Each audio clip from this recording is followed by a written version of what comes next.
Praise the lord.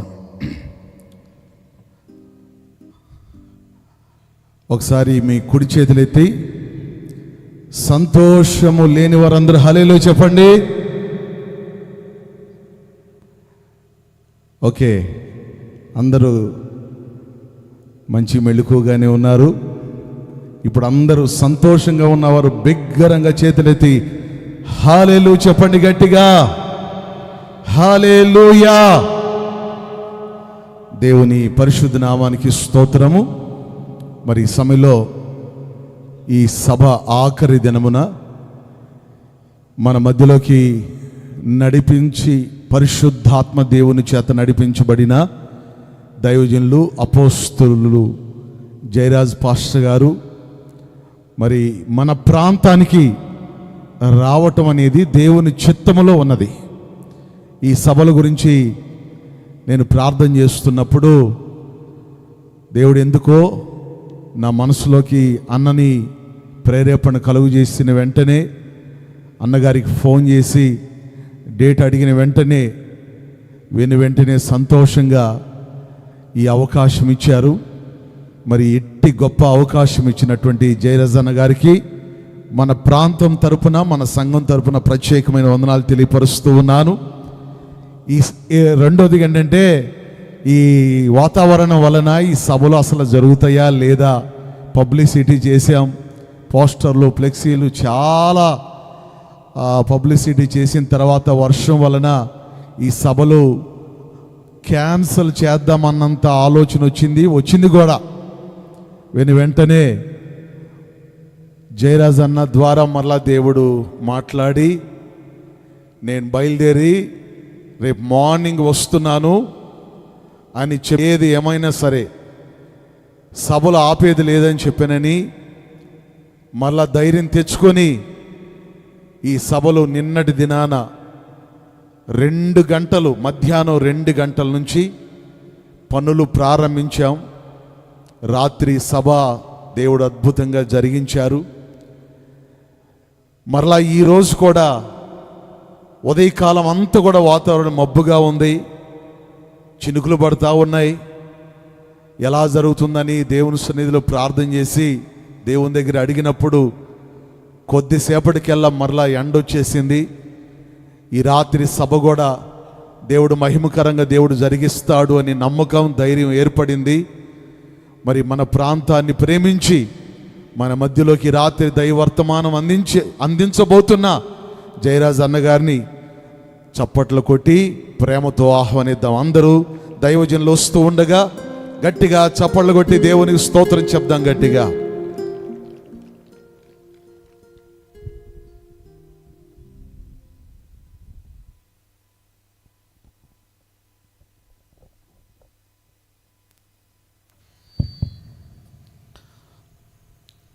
దేవుని పరిశుద్ధ నామానికి మహిమ కలుగును గాక. కాస్త స్వరం ఉన్న వారంతా గట్టిగా చెప్తారా? ఇంకాస్త హుషారుగా హల్లెలూయా మాటలు పెంచు. ఈరోజు ఈ 2వ రోజు ఈ యొక్క సభకు కూడి వచ్చిన దేవుని ప్రజలైన మీ అందరికీ ప్రభు అయిన యేసుక్రీస్తు నామములో నా యొక్క హృదయపూర్వక వందనాలు. అమ్మ అందరికీ వందనాలమ్మా. అలానే బ్రదర్స్ అందరికీ నా యొక్క హృదయపూర్వక వందనాలు. అలానే వేదిక మీద ఉన్న దైవజనులందరికీ నా యొక్క హృదయపూర్వక వందనాలు. కింద ఉన్న దైవజనులకు నా యొక్క వందనాలు. మీ మధ్యలో పరిచయం చేయడానికి నన్ను ప్రేమతో ఆహ్వానించిన మరి దైవజనులు పాస్టర్ శ్యామ్ గారికి వారి కుటుంబానికి నా యొక్క హృదయపూర్వక వందనాలు తెలియజేస్తున్నాను. ఇప్పటికే చాలా సమయం అయింది కనుక మనం ఇంకా ఆలస్యం చేయకుండా దేవుని యొక్క వాక్యంలోకి మనం వెళ్దాం. దేవునికి స్తోత్రం. ఎంతమంది సంతోషంగా ఉన్నారు చెప్పండి. సంతోషంగా ఉన్నవారు సేవకులు అడిగారు కదా ఎంతమంది సంతోషంగా ఉన్నారని. సంతోషంగా ఉన్నారా? ఉంటే ఏం చేయాలి? మీ సంతోషాన్ని ముఖంలో చూపించాలా, చేతిలో చూపించాలా? కాస్త ఒకసారి నవ్వండి. కొందరు క్రైస్తవులు క్రిస్మస్ పండుగకే నవ్వుతారు, ఇంకెప్పుడు నవ్వరు. మనకు రోజు క్రిస్మస్ పండుగ కనుక ఆనందించుడి, మరలా చెప్పుదును ఆనందించుడి అని చెప్పినట్టుగా ఒకసారి బలవంతంగానైనా నవ్వండి హ్యాపీగా. Praise the lord. దేవుడు మిమ్మల్ని ఆ విధంగా ఆయన రాకడ పర్యంతం ఆనందింపచేయును గాక. ఆమెను చెప్దామా? హల్లెలూయా. ఆలస్యం చేయకుండా దేవుని యొక్క వాక్యంలోకి మనం వెళ్దాం. ప్రేమిన దేవుని బిడ్డలారా, బైబిల్లో ఒక సంఘటనను మీకు గుర్తు చేస్తాను. ఒకసారి బైబిల్ అందరూ తెరవండి. దానియేలు గ్రంథము 8వ అధ్యాయము. దానియేలు గ్రంథము 8వ అధ్యాయము 8వ వచనం నుంచి 11వ వచనం వరకు కాస్త అక్కడ ఉన్న లేఖన భాగాన్ని గమనించండి. ఆ మేకపోతు చదవమ్మా. తీసారా? అందరు తీసారా? దానియేలు గ్రంథము 8వ అధ్యాయము 8వ వచనం నుంచి గమనించండి. ఆ మేకపోతు అత్యధికముగా బలము చూపుచూ వచ్చెను. అది బహుగా పుష్టి నొందగా దాని పెద్ద కొమ్మ విరిగెను. విరిగిన దానికి బదులుగా 8వ వచనం నుంచి, నేను చూడగా మేకపోతు పొట్టేలు కలుసుకొని, అక్కడి నుంచి నేను చూడగా మేకపోతు పొట్టేలును కలుసుకొని మిక్కిలి రౌద్రం గలదై. 7వ వచనం చూడడం. నేను చూడగా ఆ మేకపోతు పొట్టేలును కలుసుకొని మిక్కిలి రౌద్రము గలదై దాని మీదికి వచ్చి ఆ పొట్టేలుని గెలిచి దాని 2 కొమ్ములను పగలగొట్టెను. ఆ పొట్టేలు దాని నెదిరింపలేక పోయినందున ఆ మేకపోతు దానిని నేలను పడవేసి త్రొక్కుచుండెను. దాని బలమును అణచి ఆ పొట్టేలు తప్పించుట ఎవరి చేతను కాకపోయెను. ఆ మేకపోతు అత్యధికముగా బలము చూపుచూ వచ్చెను. అది బహుగా పుష్టి నొందగా దాని పెద్ద కొమ్ము విరిగెను. విరిగిన దానికి బదులుగా 4 ప్రసిద్ధమైన కొమ్ములు ఆకాశపు నలుదిక్కులకు 4 పెరిగెను. ఈ కొమ్ములలో ఒక దానిలో నుండి ఒక చిన్న కొమ్ము మొలిచెను. అది దక్షిణముగాను తూర్పుగాను ఆనంద దేశపు దిక్కుగాను అత్యధికముగా బలిసెను. ఆకాశ సైన్యమునంతగా పెరిగి నక్షత్రములలో కొన్నిటిని పడవేసి కాళ్ళ క్రింద అణగద్రొక్కుచుండెను. ఆ సైన్యము యొక్క అధిపతికి విరోధముగా తన్ను తాను హెచ్చించుకొని అనుదిన బల్యార్పణమును నిలిపివేసి ఆయన ఆలయమును పడదోసెను. చాలు. నేను చెప్పే మాటలు మీరు జాగ్రత్తగా వింటే అర్థమవుతాయి. నేను మీకు అర్థమేంటని చెప్తాను. కొద్దిగా మానిటర్ పెట్టినాను. ఎక్కడున్నాడు మానిటర్? గమనించండి. ఇక్కడ 2 జంతువులు కనిపిస్తున్నాయి. మీరు చక్కగా అర్థమైనట్టు చెప్తాను, మీరు అర్థం చేసుకోండి. ఒకటేమో పొట్టేళ్ళు, రెండవది చెప్పండి ఏ పోతు? దున్నపోత. కాస్త చెప్పండి ఏ పోతు? మేకపోతు. ఇవి 2 గొడవ పెట్టుకున్నాయి. ఆ గొడవలో ఎవరు గెలిచారంటే మేకపోతు గెలిచింది, పొట్టేళ్ళు ఓడిపోయింది. ఈ గెలిచిన మేకపోతుకు గమనించండి కొమ్ములు ఉన్నాయి. ఒక కొమ్ము ఉంది, అది ఇరిగిపోయింది. దానికి బదులుగా ఇంకా 4 కొమ్ములు వచ్చాయి. అక్కడ రాయబడిన భాగాన్ని గమనించుకుంటూ వస్తే అక్కడ ఒక అద్భుతమైన మాట కనిపిస్తుంది. అదేంటంటే, ఆ మేకపోతు అత్యధికముగా బలము చదవండి అమ్మా. బలము చూపుచూ వచ్చెను. అది బహుగా పుష్టి నొందగా దాని పెద్ద కొమ్ము విరిగెను. విరిగిన దానికి బదులుగా 4 ప్రసిద్ధమైన కొమ్ములు ఆకాశపు నలుదిక్కులకు 4 పెరిగాను. ఈ కొమ్ములలో ఒక దానిలో నుండి ఒక చిన్న కొమ్ము, ఆ 4 కొమ్ములు ఉండగా మళ్ళీ ఒక దానిలో నుంచి ఒక చిన్న కొమ్ము మొలిచింది. దేనికి? మేకపోతుకా పొట్టేలుకా? మీరు ఇలా మాట్లాడకపోతే ప్రభు రాకడలో ఎత్తబడరు. ఎక్కడున్న దరిద్రం అక్కడనే ఉంటుంది. మీరు మాట్లాడాలి. మాట్లాడతారు కదూ. ఏంటి అలా ముద్దపప్పు కూర్చున్నట్టు కూర్చున్నారు? కాస్త మాట్లాడండి. నేను ఇక్కడ 2 జంతువుల సంగతి చెప్తున్నాను. ఒకదాని పేరు ఏంటి చెప్పండి? మీరు ఆంధ్రాలో ఉన్నట్లు లేరు, రాజస్థాన్లో పుట్టినట్టున్నారు మీరంతా. లేక మాట్లాడారా మీరు? ఓకే, సరే. ఎవరి సభలో మాట్లాడినా మాట్లాడకపోయినా నేను ఖచ్చితంగా మాట్లాడిపిస్తాను. మీరు మాట్లాడాలి. ఒకటేమో పొట్టేలు, రెండవది మేకపోతు. ఈ మేకపోతుకు ఒక పెద్ద కొమ్మ ఇరిగింది, దానికి బదులుగా 4 కొమ్మలు మొలిచాయి. అందులో నుంచి ఇంకొక చిన్న కొమ్మ మొలిచి, ఆ చిన్న కొమ్మ మొలిచి అది దక్షిణముగాను తూర్పుగాను ఆనంద దేశము అంటే దేవుని సంఘం. దేవుని సంఘాన్ని ఏమంటారంటే ఆనంద దేశము అంటారు. లేక ఇంకా కాస్త మీరు వాక్యపు అవగాహన మీద ఉంటే ఆనంద దేశం అంటే ఇజ్రాయేల్ దేశం. ఈ మేకపోతు కొమ్ముల 4 కొమ్ములలో ఒక చిన్న కొమ్ము మొలిసింది. ఈ చిన్న కొమ్ము చూడండి ఏ వైపు పెరుగుతుందట?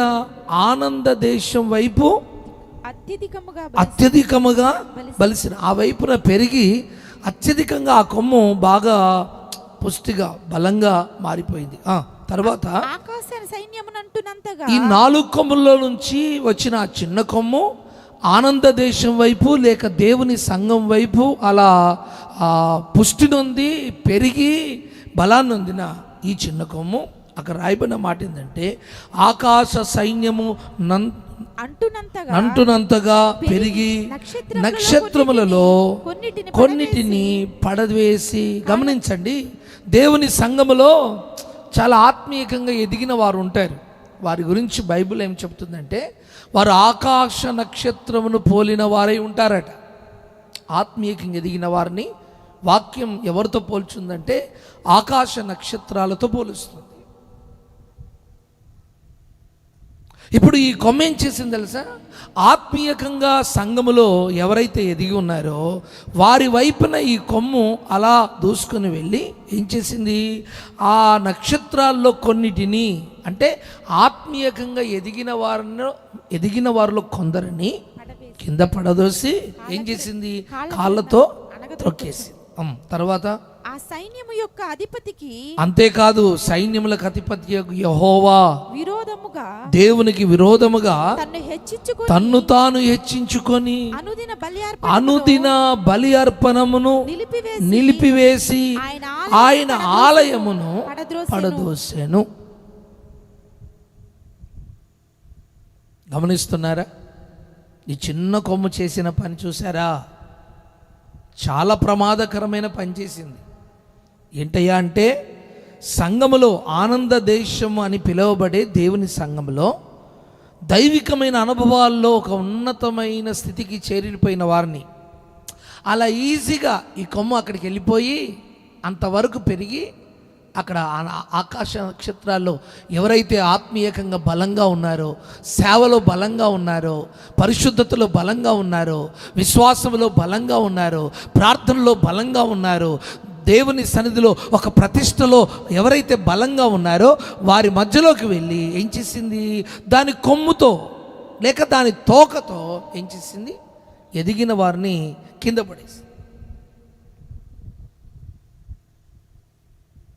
కింద పడేయడమే కాదు, వెంటనే ఆ కింద పడేసిన వారిని కూడా ఏం చేయడం ప్రారంభించింది? తొక్కడం ప్రారంభించింది. సరే, ఇంతటితో ఆగిపోయిందా ఈ కొమ్ము పని? లేదు. మళ్ళీ ఏం చేసింది? అక్కడ సైన్యములకు అధిపతియగు దేవునికి విరోధంగా మాట్లాడుతూ. చాలాసార్లు మనం కూడా దేవునికి విరోధంగా మాట్లాడుతుంటాం. ఎప్పుడు? దేవుడు మనం అనుకున్న పని దేవుడు జరిగించినప్పుడు, మనం అనుకున్నది దేవుడు మనకి ఇవ్వనప్పుడు, మనం పొందుకోనప్పుడు మనకు దేవుని మీద ఏమొస్తుంది? ఒక వ్యతిరేకత వస్తుంది. వచ్చి దేవుడు ఏం చేశాడు? ఇన్ని సంవత్సరాల నుంచి మందిరానికి వెళ్తే పిల్లల్ని ఇచ్చాడా, పెళ్లి చేశాడా, ఉద్యోగం ఇచ్చాడా, ఇల్లు ఇచ్చాడా, భూమి ఇచ్చాడా, స్థలం ఇచ్చాడా, మా అప్పులు తీర్చాడా, మాకేమైనా క్యాన్సర్ గడ్డ నుంచి విడుదల ఇచ్చాడా, ఈ చేతబల నుంచి విడుదల ఇచ్చాడా, ఎక్కడున్న దరిద్రం అక్కడనే ఉందని చెప్పేసి ఆ దేవుడు మేళ్ళకు వారు నోచుకొని పోగా వారు దేవుని మీద ఏం చేస్తారు? సనుగుతుంటారు, తిరుగుపడుతుంటారు.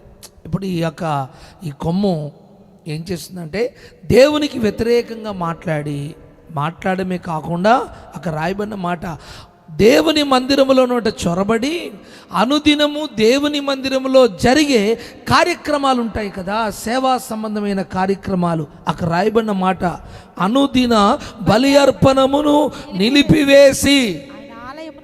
నా మాటలు జాగ్రత్తగా వినాలి. పందుల ముందు ముత్యాలు వేయద్దన్నాడు దేవుడు. నువ్వు వినకపోతే పందివే. మీరు నన్ను చూడొద్దు, నేను చెప్పడం లేదు. నువ్వు దేవుని వాక్యాన్ని సరిగా వినకపోతే ఈజ్ ఈక్వల్డ్ పిగ్. నేను అన్నానా? యేసుప్రభు అన్నాడు, ఆయన పోయి అడగండి. నేను దాన్ని జస్ట్ వివరిస్తున్నాను అంతే. రేపు ఎవరు రావద్దు, అర్థం కాలేదా? రేపు ఎవరు మీరు మీటింగ్కు రావద్దు. కానీ ఈ రాత్రి మాత్రము ఏ సమయమైనా దేవుని వాక్యాన్ని విని మీరు వెళ్ళాలి. దేవునికి స్తోత్రం చెప్తామా? మీరు వచ్చుడే 10 గంటలకు వచ్చారు. ప్రాబ్లం నాది కాదు, సభలు ఏర్పాటు చేసిన అయ్యగారిది కాదు. ప్రాబ్లం ఎవరిది? మీది. దేవునికి స్తోత్రం. ఆలస్యంగా వచ్చారు కనుక ఇంటికి కూడా మీరు ఎలా వెళ్ళాలి? ఆలస్యంగానే వెళ్ళాలి. మీకు భోజనాలు ఉన్నాయా? ఉన్నాయా? ఆ అర్ధరాత్రి దయ్యాలు తింటాయి కదా, ఆ దయ్యాలు తింటాయి కదండి. మా నిర్మల్లో 9 గంటలకు 9:10 అయిపోతే అది చాలా లేటు. 9 దాటితే చాలా లేటు. అమ్మో, 9 దాటితే ఇంకా సభ చాలా లేట్ అయిపోయినట్టే. 6:30కు వచ్చేస్తారు ప్రజలు. మీకు అలా అభ్యాసమైంది. అది మీ పొరపాటు కాదు, ఇది అందరం మా పొరపాటు. ఇది మా పొరపాటు. ఎవరు వచ్చినా రాకపోయినా మొదలుపెట్టి ఆపేస్తే నెక్స్ట్ తెల్లారి ఆటోమేటిక్గా వస్తారు. కృప కలుగును గాక. హల్లెలూయా. జాగ్రత్త వినండి. ఈ మాటలు మీరు విన్నారనుకోండి, నేను నమ్ముతున్నాను ఖచ్చితంగా మీ కుటుంబంలో దేవుని కార్యం జరుగుతుంది. ఆమెను చెప్దామా? మీకు ఇంకో మాట చెప్తాను. నా మాట విన్న వాళ్ళందరూ బాగుపడ్డారు. మీరు బాగుపడాలని ఆశపడుతున్నారా? ఈ రాత్రి ఒక్క రాత్రి మీరు నా మాట విని చూడండి. నా మాట విని చూడండి. మీ జీవితంలో కార్యం జరగకపోతే నన్ను అడగండి. నువ్వు ఏ స్థితిలో ఇక్కడికి వచ్చినా నేను నమ్ముతున్నాను, ఈ రాత్రి ఖచ్చితంగా దేవుని హస్తం నీ మీద చాపబడుతుంది. హల్లెలూయా. గమనించండి, ఈ చిన్న కొమ్ము దేవుని మందిరంలో ప్రవేశించి, చిన్న కొమ్ము ఎవరయ్యా అంటే వీడే ఆది ఘట సర్పమైన సాతానుడు, అంత్యక్రీస్తు. దుష్టుడైన సాతానుడు వాడు మన మధ్యలో తిరుగుతున్నాడు. ఈరోజు మన మీటింగ్లో కూడా వాడు ఉన్నాడు. కూర్చున్నాడు. ఎక్కడో ఒక దగ్గర కూర్చొని వాడు ప్రసంగం వింటున్నాడు. ఏం చెప్తాడా? నా గురించి, నా చేతిలో నుంచి ప్రజల్ని లాగేస్తాడేమో, నా వైపు నుంచి తిప్పేస్తాడేమో, ఇంతకాలం వీళ్ళను మభ్యపెట్టానే, నా మధ్యలో ఈ లోక సంబంధమైన కార్యక్రమాలు నడిపించానే, వీరిని ఆత్మీయంగా మార్చేస్తాడేమో, కనుక వీళ్ళు వినకుండా చేయాలి, వీళ్ళని నిద్రమబ్బులోకి తీసుకెళ్ళాలి, సోమరులతనంలోకి తీసుకెళ్ళాలి, వీరిని చెవిటివారుగా చేయాలి. ఒక ఆలోచనతో వాడు మీ పక్కలోనే ఉన్నాడు. ఎక్కడ లేడు, మీ పక్కలోనే ఉన్నాడు. జాగ్రత్తగా వినండి. వాడు వింటున్నాడు ఈ మాటలు. చూడండి, వాడు చేసే పని ఏంటిదంటే, దేవుని మందిరములో లేక దేవుని సంఘములో లేక విశ్వాసి యొక్క జీవితంలో లేక ఒక సేవకుని యొక్క జీవితంలో వాడు ప్రవేశించిన వాడు ఏం చేస్తాడంటే వాడు చేయవలసిన పని, వాని టార్గెట్ ఒకటే, వాని ఆలోచన ఒకటే. ఏం చేయాలంటే ఈ మందిరాన్ని, ఈ సేవకుని కూల్చేయాలి, ఈ సంఘాన్ని కూల్చేయాలి, ఈ విశ్వాసిని కూల్చేయాలి. వీరి ప్రతిష్టలో నుంచి, వీరి రక్షణలో నుంచి, వీరి పరిశుద్ధతలో నుంచి, వీరి అభిషేకంలో నుంచి వీళ్ళు కూల్చబడాలి. వీళ్ళు కూల్చబడాలంటే నేను ఏం చేయాలి? ఏం చేస్తే వీళ్ళని నేను కూల్చగలను?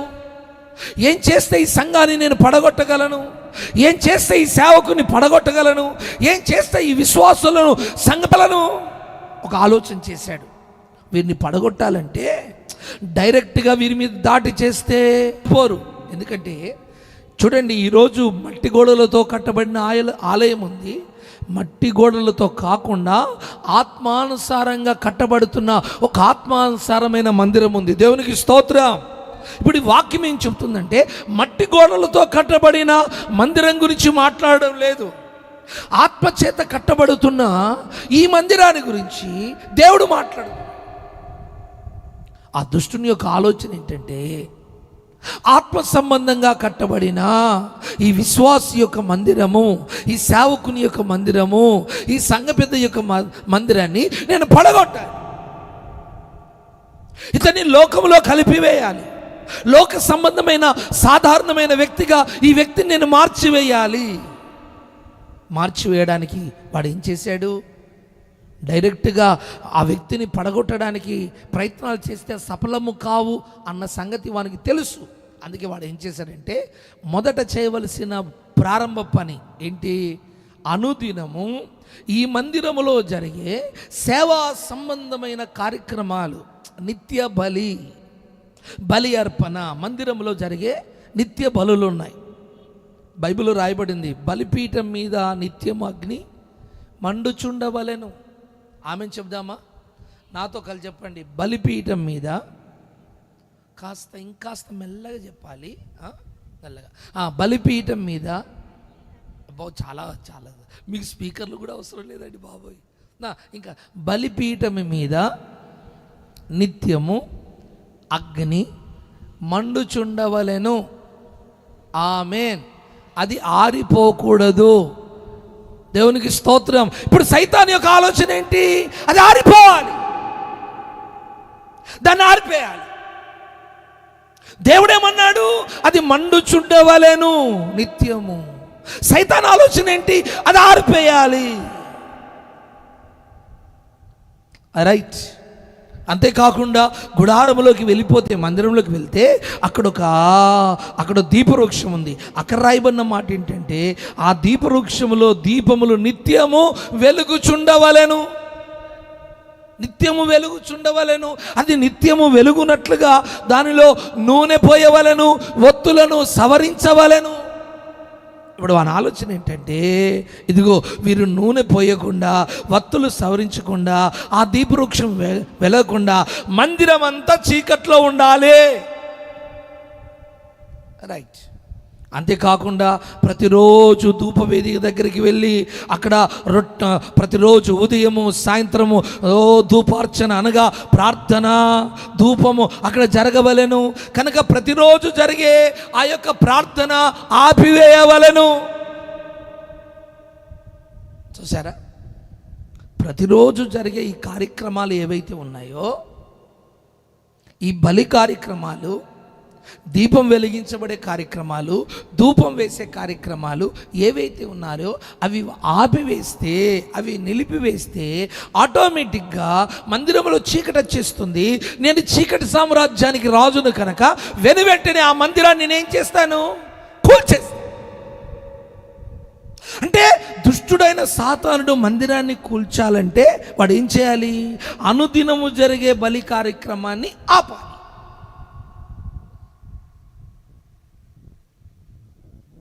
ఏ సాతాను, నువ్వు దేవుని మందిరాన్ని కూల్చాలనుకుంటున్నావు కదా, మరి అనుదిన బలి కార్యక్రమాన్ని ఆపకుండా నువ్వు మందిరాన్ని కూల్చలేవా అని వాడిని ప్రశ్నిస్తే వాడంటాడు, అనుదిన బలి కార్యక్రమాలు జరిగితే నేను మందిరాన్ని కూల్చలేను. ఎందుకనక అది మండుతుంది కనుక, ప్రకాశిస్తుంది కనుక, దేవుని షకీనా మహిమ అక్కడ నిలబడి ఉంది కనుక నేను దాన్ని కూల్చలేను. నేను కూల్చాలంటే బలిపీఠం ఆరిపోవాలి, దీపాలు ఆరిపోవాలి, ధూపం వేయడం ఆపిపోవాలి, రొట్టెలు మార్చడం ఆగిపోవాలి. అప్పుడే నేను మందిరాన్ని కూల్చగలుగుతాను. చూసారా ప్రియమైన దేవుని బిడ్డలారా, ఆ మందిరం ఎవరో కాదు, మనమే.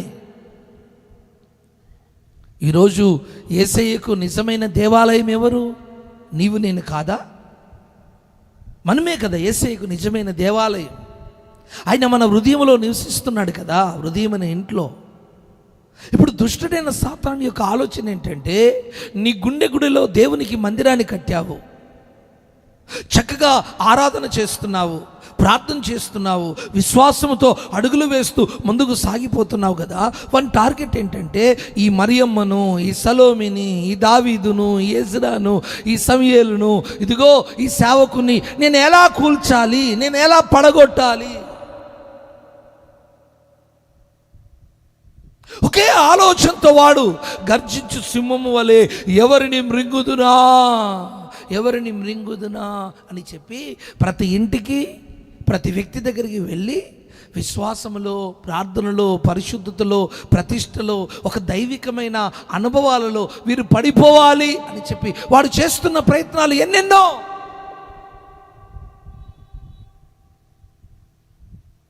ఒక మాట, దుష్టుడైన సాతానుడేమో మందిరాన్ని కూల్చేస్తాడు, మన దేవుడైన మన ప్రభు అయిన యేసుక్రీస్తు వారేమో మందిరాన్ని కడతారు. ఆమెను చెబుదామా? హల్లెలూయా. మన దేవుడు కట్టేవాడుగా ఉన్నాడు, దుష్టుడైన సాతానుడు చెప్పండి కూల్చేవాడుగా ఉన్నాడు. నేనంటే నీ రాత్రి ఒక ప్రశ్న అడుగుతాను, నువ్వు కట్టబడి ఉన్నావా, కూలిపోయి ఉన్నావా? ఆలోచించండి. నువ్వు కట్టబడి ఉన్నావా, కూలిపోయి ఉన్నావా? మీకు ఒక మాట చెప్తాను. యోబు ఉన్నాడే, బైబిల్లో యోబు ఉన్నాడే. ఆ యోబు ఇల్లు కూల్చడానికి వచ్చాడు, వాడు సేవను కూల్చడానికి వచ్చాడు, కుటుంబాన్ని కూల్చడానికి వచ్చాడు, పిల్లల్ని కూల్చడానికి వచ్చాడు, వ్యాపారాన్ని కూల్చడానికి వచ్చాడు, పంటను కూల్చడానికి వచ్చాడు, ఆర్థిక వ్యవస్థను చిన్నాభిన్నం చేయడానికి వచ్చాడు, ఆరోగ్యాన్ని చిన్నాభిన్నం చేయడానికి వచ్చాడు, ఇంటిలో ఒక వ్యతిరేకమైన వాతావరణాన్ని సృష్టించడానికి వచ్చాడు. వచ్చిన వాడు ఆ ఇంటి లోపటికి ప్రవేశించలేకపోతున్నాడు. హలో, ఆ ఇంటిలోనికి రాలేకపోతున్నాడు. ఈరోజు ఇంటి లోపల కాదు, డైరెక్ట్ వచ్చి నీ ఛాతి మీద కూర్చుంటున్నాడే వాడు, నీ గొంతు మీద కూర్చుంటున్నాడే.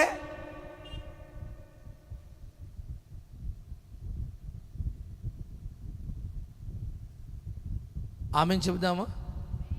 దేవునికి స్తోత్రం. హల్లెలూయా.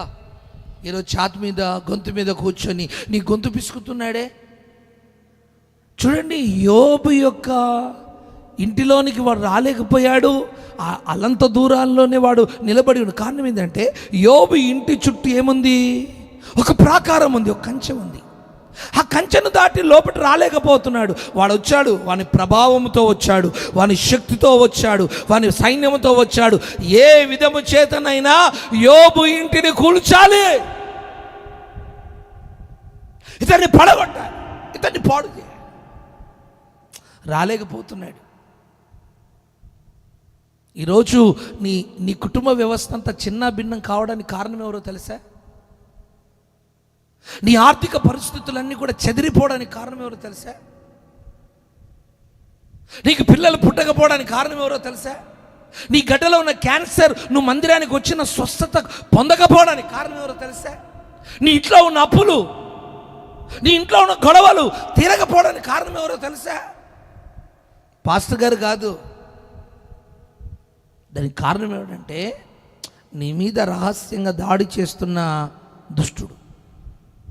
అందుకే చూడు, నీ జీవితంలో సమాధానం లేదు, నెమ్మది లేదు, భోజనం చేసినా ఆకలి తీరదు, నెమ్మది సుఖం ఉండదు, ఎప్పుడు చూసిన కలవరం, భయము, విచారం, దరిద్రం. ఎంత కష్టపడినా, ఎంత ప్రయాసపడినా, ఎక్కడ వేసిన గొంగలి అక్కడన్నట్టుగానే ఒక శాపగ్రస్తమైన అనుభవం.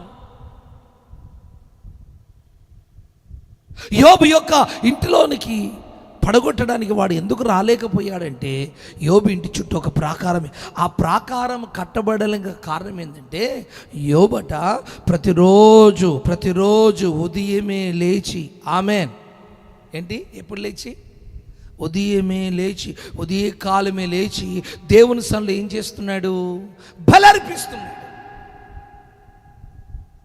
ప్రతిరోజు ఉదయమే లేస్తాడు, బలర్పిస్తాడు, ఉదయమే లేస్తాడు, బలర్పిస్తాడు. తన కోసం, తన భార్య కోసం, తన పిల్లల కోసం, తన పరివారి కోసం, అందరి కోసం అరుణోదయమును లేచి ప్రతిరోజు అనుదినము అలాగూ చేయుచు వచ్చాను.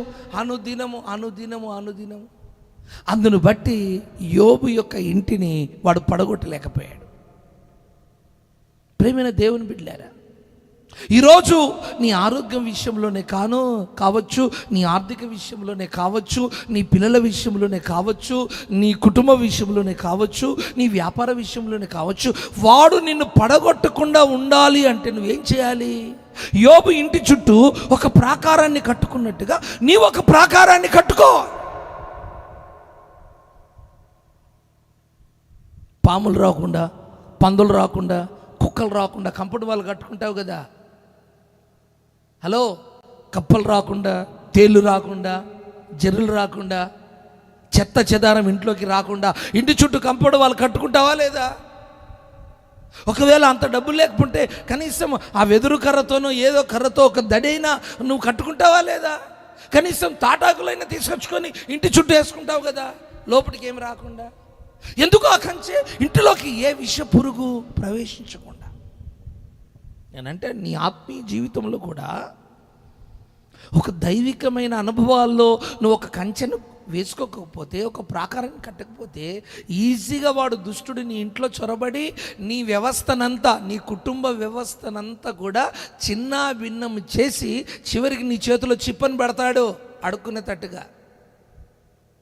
మిగిలేది అదే. ఇంకా దాంతోపాటు ప్రాణం కూడా పోతుంది. అందుకే జాగ్రత్త సుమా, జాగ్రత్త సుమా. వాడు నిన్ను టార్గెట్ చేస్తాడు. మనము చివరి దినాల్లో ఉన్నాము కనుక వాడు నిన్నేం చేస్తాడంటే ఏ విధము చేతనైనా నీ రక్షణను పాడు చేసి, నీ విశ్వాసమును పాడు చేసి, నీ యొక్క పరిశుద్ధ జీవితాన్ని, నీ ప్రతిష్టను పాడు చేసి, నీ ఆలయాన్ని, నీ మందిరాన్ని, నీ ఆత్మీయ జీవితాన్ని కూల్చివేసి, నిన్ను లోకములో కలిపి నిన్ను ఏదో చేసి నాశనం చేయాలి, నిన్ను తొక్కివేయాలి పాతాళానికి అని వాడు ప్రయత్నం చేస్తాడు. వాని చేతిలో చిక్కకుండా నిత్యము అనుదిన బలులు అర్పించవలసిన ఏవేవి ఉన్నాయో వాటిని దేవునింట్లో ఎలా బలులు అర్పించబడుతున్నాయో అవే బలులు మన గుడారములో, మన జీవితంలో అర్పించబడునుగాక. ఆమేన్ చెబుదామా? హల్లెలూయా. ఎలాంటి బలులు మనం అర్పించాలి మరి? చూడండి, ఒకసారి చూడండి. నిర్గమకాండము 30వ అధ్యాయము, నిర్గమకాండం 30వ అధ్యాయము 7వ వచనము 8వ వచనాన్ని ఒకసారి చూద్దామా? 7, 8 వచనాలు. అహరోను ప్రతిదినము ప్రొద్దున దాని మీద పరిమళ ద్రవ్యముల ధూపము వేయవలెను. అతడు ప్రదీపములను చక్కపరుచునప్పుడు దాని మీద ఆ ధూపము వేయవలెను. మరియు సాయంకాలమందు అహరోను ప్రదీపములను వెలిగించినప్పుడు దాని మీద ధూపము వేయవలెను. అది మీ తరములకు యెహోవా సన్నిధిని నిత్యమైన ధూపము. అందరూ ఒకసారి ఆమేన్ అంటారా? హల్లెలూయా. ఇది చూడండి, ఈ స్టేజ్ దేవుని మందిరం అనుకోండి. ఈ మందిరంలో ఈ పక్క దీపవృక్షం ఉంది. దీపవృక్షాన్ని ఎంతమంది చూసారు? ఒక చేతులు ఎత్తండి. దీపవృక్షం ఎలా ఉంటుందో మందిరంలో చూసిన వారు అలా చేతులు ఎత్తండి. అయ్యగారులు చూస్తున్నారా? మీ వాకిలి, మీ సేవ అంతా అక్కడ కనబడుతుంది, మీ దరిద్రం అంతా అక్కడ కనబడుతుంది. అది మీ దరిద్రమే, వాళ్ళది కాదు. పొరపాటు.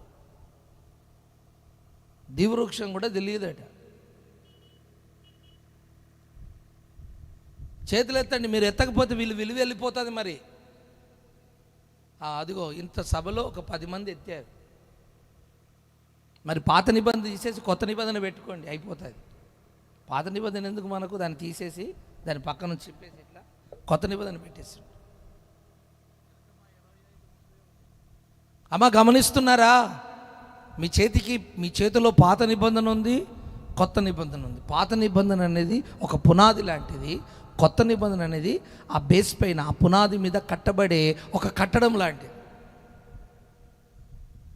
చదువు రాని వారు తెలియకపోయినా పర్వాలేదు, తీయండి. ఒక చదువు వచ్చిన వారైనా, అర్థమైందా, కాస్త లేఖనాలు గ్రహిస్తే చాలా మంచిది. నీకు బైబిల్ తెరవకుండా నువ్వు 1,00,00,000 రూపాయలు ఉన్నా దరిద్రుడివే, నువ్వు 1,00,00,000 ఎకరాలు ఉన్నా బిచ్చగాడివే, ఈ భూమి మీద నీకు ఎన్ని ఉన్నా నువ్వు దరిద్రుడివే. బైబిల్ తెలవని ప్రతి భక్తుడు దరిద్రుడే, నీకు ఎన్ని ఉన్నా. దీపవృక్షం ఉంటుంది బైబిల్లో, గమనించండి. దాని మీద 7 దీపాలు ఉంటాయి. తర్వాత దానికి కాస్త ఆ ఎదురుగా కాస్త లోపటికి ఒక ధూప వేదిక అంటే ధూపం అంటే ప్రార్థన, ధూపం వేసే ఒక వేదిక ఉంటుంది. ప్రతిరోజు సేవకుడు లోపటికి వెళ్ళి ఏం చేయాలంటే, ఉదయము సాయంత్రము మందిరము లోపటికి వెళ్ళి, మందిరం అనగా దేవుని ఇల్లు, దేవుని ఇంటి లోపటికి వెళ్ళి ఉదయము సాయంత్రం ఏం చేయాలంటే, ఈ దీపాలను వెలిగిస్తున్నప్పుడు ఫస్ట్ ధూపవేది దగ్గరికి వెళ్ళి ధూపం వేసి వచ్చి దీపాలను వెలిగించాలి. ఆమేన్ చెప్పండి. దేవునికి స్తోత్రం. ఇది ఉదయకాలం. తర్వాత సాయంకాలం కూడా వెలిగించినప్పుడు ధూపం వేయాలి, సవరించినప్పుడు ధూపం వేయాలి. అంటే సవరించే కార్యక్రమం అప్పుడు కూడా ధూపం వేయాలి, వెలిగించేటప్పుడు కూడా ధూపం వేయాలి కదా. ప్రతిరోజు చేయాలి. ఉదయం సాయంత్రం ఈ పని చేయాలి. నేను అంటాను, దేవుని ఇంట్లో ప్రతిరోజు ఉదయము సాయంత్రము సేవకుడు లోపలికి వెళ్ళి అక్కడ ధూపం వేస్తున్నాడు కదా. ఉదయం సాయంత్రం ధూపం వేస్తున్నాడు కదా, అది నిత్యము వేస్తున్నాడు. ప్రతిరోజు. ఒకరోజు ఏదైనా హాలిడే ఉందా? ఏదైనా ఒకరోజు హాలిడే ఉందా? లేదు. యాజకత్వంలో ఏ రోజు కూడా ప్రధాన యాజకునికి హాలిడే చెప్పండి. మరి హాలిడే సేవలకు ఇంటికి పోయినావెందు? హాలిడే సేవకులకు నువ్వు అత్తగారింటికి వెళ్ళిపోయావే, నీకు హాలిడేనే లేదు కదా. నీకు హాలిడేనే లేదు, సేవకునికి హాలిడే లేదు. అందుకే హాలిడే లేదు. తర్వాత మందిరంలో కనీసం పరిచర్య చేస్తూ తిరుగుతున్నప్పుడు దమ్మొచ్చింది కదా అని చెప్పేసి నా సేవకుడికి పాపం శ్వాసాలు లేదని చెప్పని ఒక పీఠం చేయమన్నాడంటే పీట కూడా లేదు, మంచము లేదు. అంటే అర్థం ఏంటంటే, ఆ యాజకత్వం చేసి సేవ చేసి అలానే ప్రాణాన్ని విడిచిపెట్టాలి తప్ప ఆ మందిరంలో మంచం వేసుకొని పండుకోవడానికి, పీట వేసుకొని కూర్చోడానికి వీల్లేదు. ఇప్పుడు గమనించండి, ఉదయం సాయంత్రం చూడండి, ప్రతిరోజు ధూపం వేస్తున్నాడు. ధూపం వేయుట అనగా ప్రార్థన చెయ్యుట. చెప్పండి అందరూ. ధూపం వేయుట అనగా ప్రార్థన చేయుట, ఉదయము సాయంత్రం. ఇప్పుడు దేవునింట్లో ఉదయము సాయంత్రం ఎలా ప్రార్థన జరుగుతుందో, మన ఇంటిలో కూడా, మన జీవితంలో కూడా ఉదయము సాయంత్రం ఏం జరగాలి? ఉదయము సాయంత్రం మనం ఏం చేయాలి? ప్రార్థన చేయాలి. దేవునింట్లో ఏది జరుగుతుందో నీ ఇంట్లో కూడా అదే జరగాలి. ఈ ఉదయకాల ప్రార్థన ఏమంటారంటే స్తోత్ర ప్రార్థన అంటారు. సాయంకాల ప్రార్థన ఏమంటారు? నైవేద్య బలి అంటారు. అంటే ఉదయకాలమే లేచి సూర్యోదయం కాకముందే, పిచ్చుకలు పక్షులు లేవకముందే, జంతువులు అరవక ముందే, ఆ టెంపుల్ మీద రికార్డ్స్ వేయకముందే దేవుని సన్నిధిలో వేకువని లేచి, దేవా నా దేవుడవు నీవే, వేకువనే లేచి నిన్ను కొలుస్తాను, ఆరాధిస్తాను, స్తుతిస్తాను, నీ బలమును చూడవలని నేను ఎంతో ఆశతో ఉన్నానని చెప్పి ఉదయకాలం లేచి స్తోత్ర బలిని నువ్వు అర్పించాలి.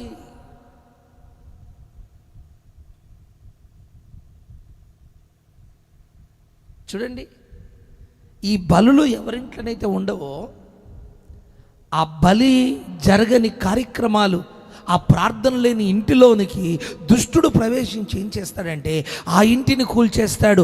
ఇంటిని కూల్చోవడం అంటే నీ ఆర్థిక వ్యవస్థను కూల్చేస్తాడు, నీ ఆరోగ్యాన్ని కూల్చేస్తాడు, నీ బీపీ షుగర్ని హై చేసేస్తాడు.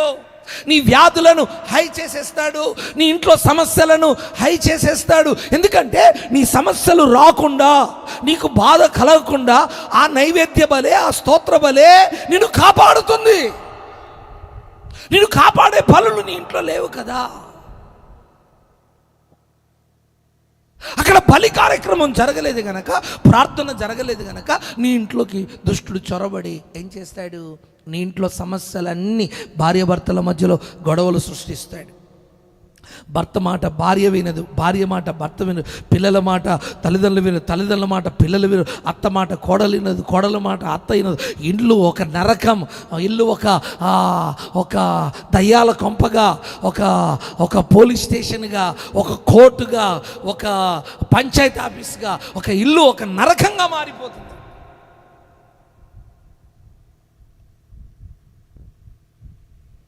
కారణం ఏంటంటే ఈ సమస్యలను సృష్టించేవాడు ఆ ఇంట్లో చొరబడ్డాడు. వాడు చొరబడడానికి గల కారణం ఏంటి? ఆ ఇంట్లో జరగవలసిన బలి కార్యక్రమాలు ఏవైతే ఉన్నాయో, ప్రార్థన అనే బలి ఏదైతే ఉందో ఆ ఇంట్లో జరగడం లేదు. ఆ ఇంట్లో ప్రార్థన లేదు. బైబిల్ ఉంది, క్యాలెండర్ ఉంది, వాగ్దానం ఉంది, పెద్ద బైబిల్ ఉంది, చిన్న బైబిల్ ఉంది, అర్థం పాటల పుస్తకం ఉంది, అర్థమైంది, అన్నీ ఉన్నాయి. కానీ ఆ ఇంట్లో ప్రార్థన లేదు. నేను అంటాను, మీ ఇంట్లో కుటుంబ ప్రార్థన ఉందా? మరి కుటుంబంతో కలిసి ఎందుకు తింటారు మీరు? మీకేమైనా రోగమా? మరి కుటుంబంతో కలిసి భోజనం చేసినప్పుడు మరి కుటుంబ ప్రార్థన చేసుకోవచ్చు కదా. పాపమా? తప్ప?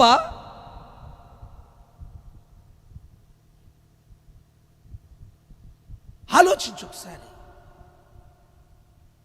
ఇంట్లో ప్రార్థన ఉండదు, ఆరాధన ఉండదు, వాక్య ధ్యానం ఉండదు, 24 గంటలు టీవీ చూడడం, 24 గంటలు ఫోన్ చూడడం, 24 గంటలు ఫేస్బుక్ చూడడం, 24 గంటలు యూట్యూబ్ చూడడం, 24 గంటలు వాట్సాప్లో ఉండడం, 24 గంటలు ఈ లోక సంబంధమైన కార్యక్రమాల గురించి మాట్లాడుకోవడం, తలంచుకోవడం.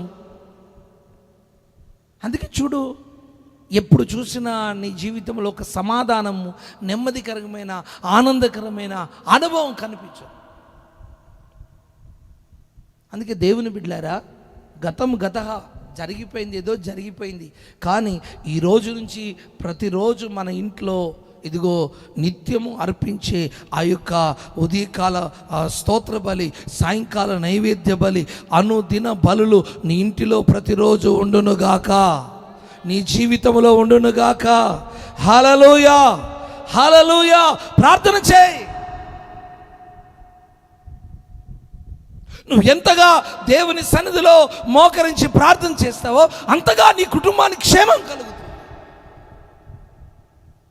మీకు ఇంకో మాట చెప్పమంటారా? ప్రార్థన చెయ్యని ఇల్లు అది ఒక దయ్యాల కొంప. ఆ ఇంట్లో దయ్యాలు ఉంటాయి. ఏంటి అందరు తల కిందికి దించారు? తల దించితే ఒప్పుకున్నట్టే కదా. ప్రార్థన లేని ఇల్లు ఏం చెప్పండి కాస్త గట్టిగా? దయ్యాల కొంపది, అందులో దయ్యాలు ఉంటాయి.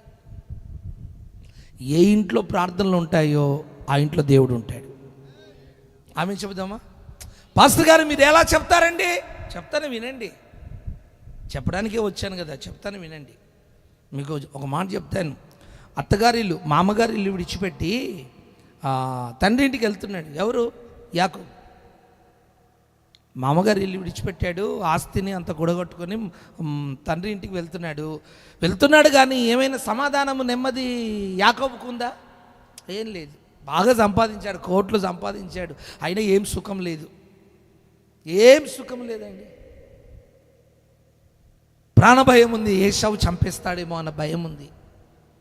ప్రాణభిత్తో పెనుగులాడిపోతున్నాడు, కాళ్ళు చేతులు వణికిపోతున్నాయి. ఇంకేం అర్థం కావడం లేదు. ఇంటికి వెళ్తే అన్న ఏశావు చంపేస్తాడేమో, పొడి చేస్తాడేమో, చీరేస్తాడేమో, గొంతు కోసేస్తాడేమో. నేను వస్తున్నప్పుడే 20 సంవత్సరాల క్రితము మా అన్న కత్తి నూరాడు, అదే కత్తి కలలోకి వచ్చేస్తుంది, ఆలోచనలోకి వచ్చేస్తుంది. భోజనం చేసినా కత్తి కనబడుతుంది, పండుకున్నా కత్తి కనబడుతుంది. చూసారా? భయం, ఒక భయం ఆవరించేసింది. ఆ సమయంలో ఏం చేశాడు? అందరినీ కూడా ఎబ్బేకు రేవు దాటించేశాడు. ఒక్కడే ఆ స్థలంలో నిలబడిపోయి మోకరించాడు. చెప్పండి, యాకోబు మోసగాడే. ఇంకా అప్పటికి యాకోబు ఇజ్రాయిల్గా మారలేదు. ఆమేన్. మోసగాడే అయినా వెంటనే మోకరించి ప్రార్థన చేయడం ప్రారంభించగానే ఆయన ప్రక్క నుంచి ఎవరు నిలబడ్డారు?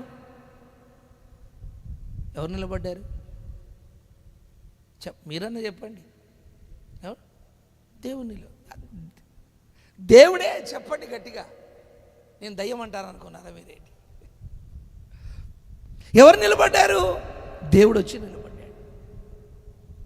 మారు మనసు లేని యాకోబు ప్రార్థన చేస్తుంటే కూడా ప్రభు ప్రక్కన వచ్చి నిలబడ్డాడు. అంటే అర్థం ఏంటంటే, ప్రార్థన ఎవరు చేసినా వారి ప్రక్కలో ఎవరు ఉంటారు? దేవుడు ఉంటాడు. కాస్త గట్టిగా ఆమేనండి. Praise the lord. ఇప్పుడు చెప్పండి, నువ్వు ప్రార్థన చేసావనుకో, నీ ప్రక్కలు ఎవరు ఉంటారు? దేవుడు ఉంటాడు. 6, 7, 8, 9, 10, 11, 12 ప్రక్కలో అలానే నిలబడ్డాడు. 1, 2, 3 అలానే నిలబడ్డాడు. రాత్రంతా యాకోబు ప్రార్థన చేస్తున్నాడు, అలానే దేవుడు నిలబడ్డాడు. ఏమైనా చేరేసుకొని కూర్చున్నాడు అనుకున్నారా? దేవుడు కూర్చోలేదు. సింహాసనం విడిచిపెట్టొచ్చి నిలబడ్డాడు. దేవునికి ఏమైనా బీపీయా, షుగరా, కిడ్నీల రాళ్ళ? ఆయనకి ఏమైనా కాళ్ళ నొప్పులా, కాళ్ళ వాపులా?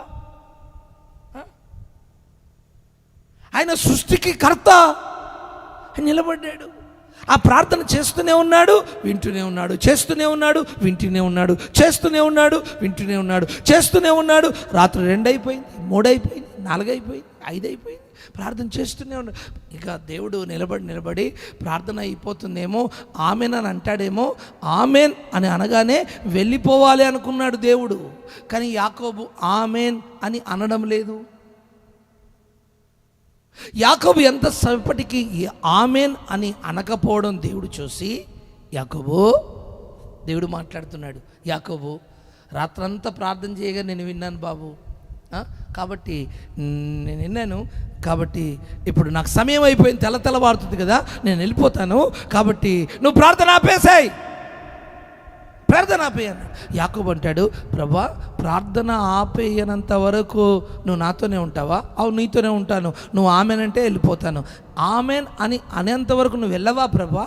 నేను వెళ్ళలేను బాబు, నువ్వు ఆమెన్ అంటేనే కదా నేను వెళ్ళేది.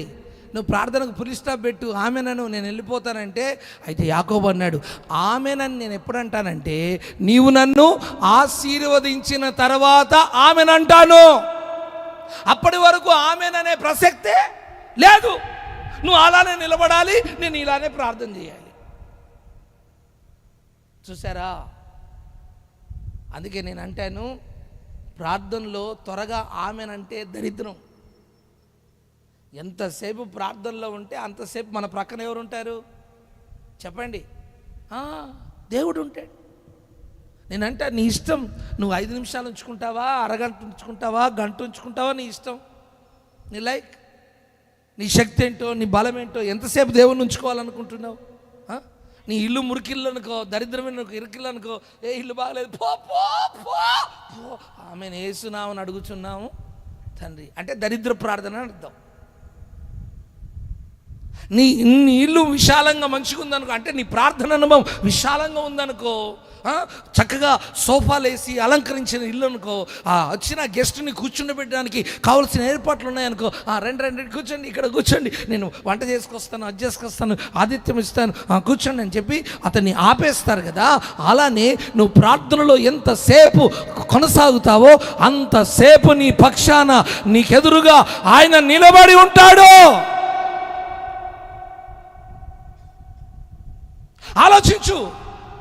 ఆలోచించు. నువ్వు ఎన్ని గంటలు ప్రార్థనలు గడిపితే అన్ని గంటలు ప్రభు నీతో ఉంటాడు. ప్రార్థన ఆమెన్ అన్నాడు, యాకోబుని ఆశీర్వదించాడు దేవుడు. యాకోబు ఆమెన్ అన్నాడు, ఆశీర్వదించి దేవుడు వెళ్ళిపోయాడు. దేవునికి మహిమ కలుగునుగాక. నేను అంటాను, మనము గంటల తరబడి దేవుని సన్నిధిలో మనకు సమయము దొరికినప్పుడల్లా అధికముగా ప్రార్థనలో ఉండడానికి దేవుడు మనకు సహాయము చెయ్యునుగాక. హల్లెలూయా. మన ప్రభు అయిన యేసుక్రీస్తుల వారు శరీరధారిగా ఈ లోకములో జీవిస్తున్న కాలములో ఆయన దినమంతా పరిచర్య చేసి రాత్రంతా ప్రార్థన చేశాడు. దినమంతా పరిచర్యలో ప్రసంగాలు ఉన్నాయి, పాటలు ఉన్నాయి, స్వస్థతలు ఉన్నాయి, తర్వాత ప్రయాణాలు ఉన్నాయి. అన్ని కార్యక్రమాలు దినములో జరిగితే రాత్రి ప్రయాణం లేదు, ప్రసంగం లేదు, సభ లేదు, వాక్యం లేదు, ఎలాంటి కూటాలు లేవు. ప్రార్థన ఒకటి మాత్రమే ఉంది రాత్రి. హల్లెలూయా. ప్రార్థనకి దేవుడిచ్చిన సమయం, దేవుడిచ్చిన విలువ వేరు. నువ్వు ప్రార్థనను అన్నిటితో కలపొద్దు. అర్థమైందా? ప్రార్థనను అన్నిటితో కలపొద్దు. యేసు ప్రభు ప్రార్థనను అన్నిటితో కలపలేదు, ప్రసంగాలతో కలపలేదు, విజిటింగ్స్తో కలపలేదు, అర్థమైందా? పాటలతో కలపలేదు. దినములో చేయవలసిన సేవా సంబంధమైన కార్యక్రమాలన్నీ చేశాడు, ముగించాడు. రాత్రంతా వెళ్ళి ఒంటరిగా మోకాళ్ళ మీద ఉండి ప్రార్థన, సాయంకాలం మొదలుకొని ఉదయకాలం వరకు ప్రార్థన చేస్తూనే ఉన్నాడు.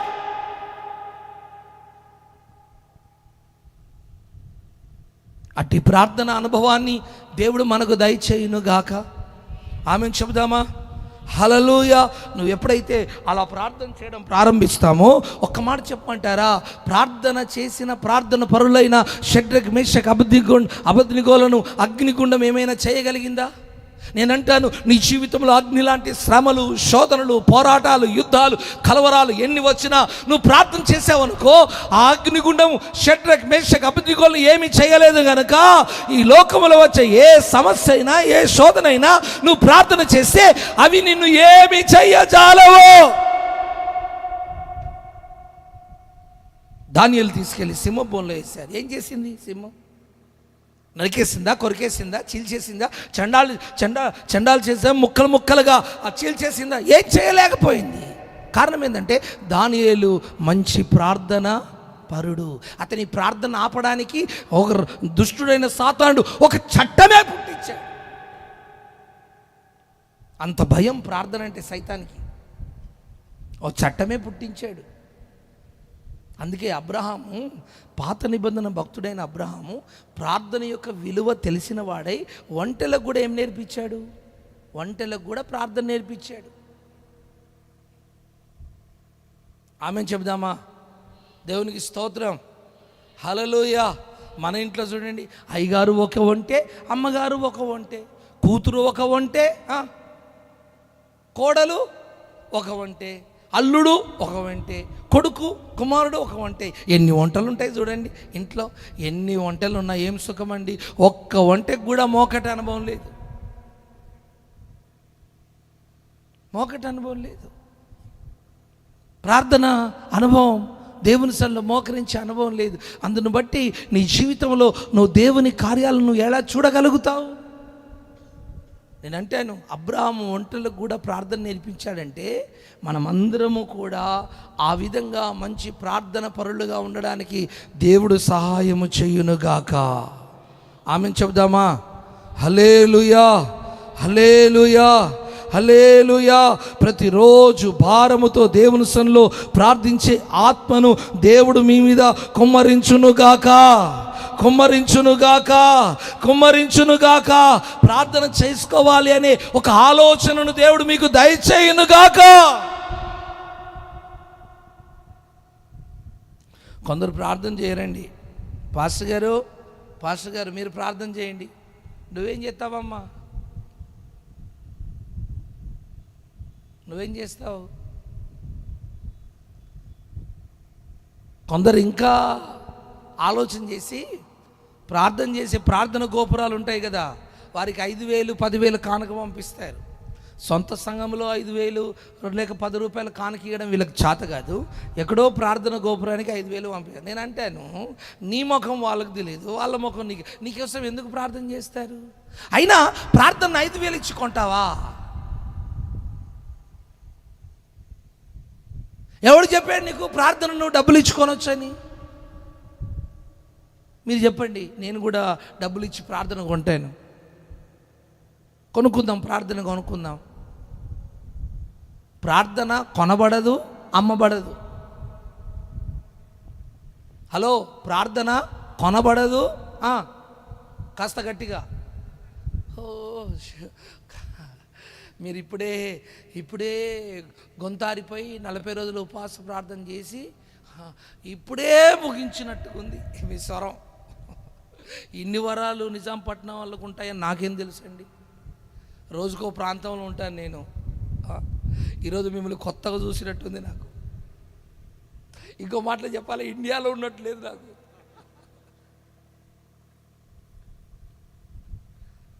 వారం రోజులుంటే వారం రోజులు 7 దినాలు వేరే వేరే చోట్ల ఉంటాను. ఎంతమందిని చూసుంటాను మీలాంటి వాళ్ళని. వాళ్ళందరికంటే మీరు చాలా ముదురులుగా కనిపిస్తున్నారు నాకు. మనం మాట్లాడండి, మీ ఊరి పేరు పోతుంది. మీరు ఎక్కడికి వెళ్ళినా మీ గురించే చెప్తాను నేను. నాకున్న వ్యాధి అది. అందుకే చెప్పండి, మంచిగా అడిగినాడు చెప్పండి, తెలవని చెప్పొద్దు, అడిగింది చెప్పండి. దేవునికి స్తోత్రం. గట్టిగా చెబుదామా? హల్లెలూయా. ఇప్పుడు చూడండి ఎంత మంచిగా మాట్లాడుతున్నారు. కృప మీ మీద విస్తరించును గాక. ప్రార్థన కొనబడదు, ప్రార్థన అమ్మబడదు. ప్రార్థన డబ్బులు పెట్టి కొనలేము. నేనంటాను, సమస్య నీది, బాధ నీది, కష్టం నీది. నువ్వు మోకరించకుండా ఎవరో ప్రార్థన చేస్తారని కలలు కంటావేంటి? సరే, నీ సంఘ కాపరంటే బాధ్యతగా చేస్తాడు. నీ కాపరి గనక బాధ్యతగా చేస్తాడు. బయట వాళ్ళు ఎందుకు చేస్తారు? అందుకే చూడండి, ఈరోజు ప్రార్థన గోపురాలన్నీ వ్యాపార కేంద్రాలుగా మారిపోయాయి. ఈరోజు ప్రార్థన గోపురాలు లేవు మన ఇండియాలో. ఏమైపోయినాయి? కాలేజీలు అయిపోయాయి, స్కూల్స్ అయిపోయాయి, బిజినెస్ సెంటర్లు అయిపోయాయి.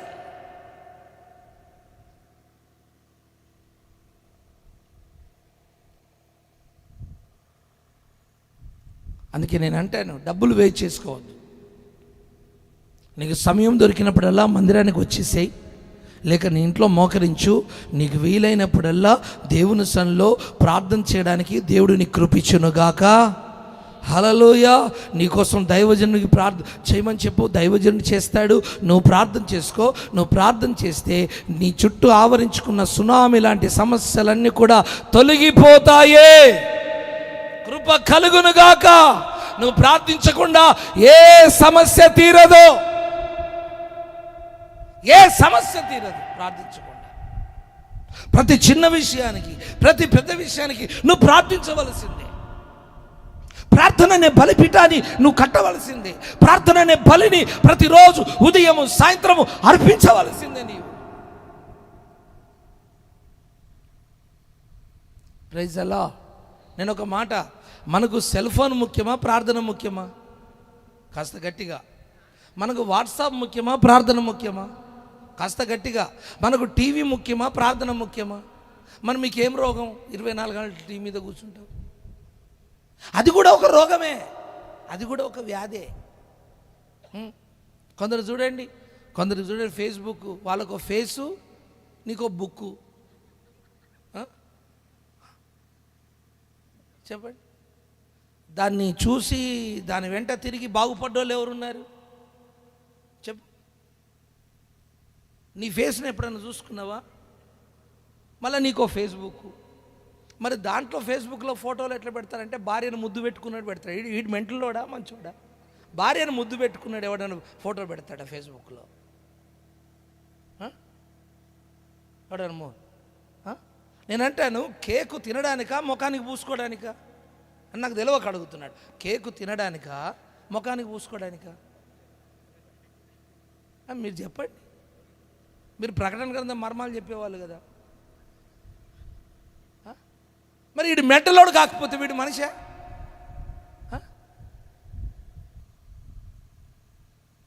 తెలివి ఉండాలి, జ్ఞానం ఉండాలి.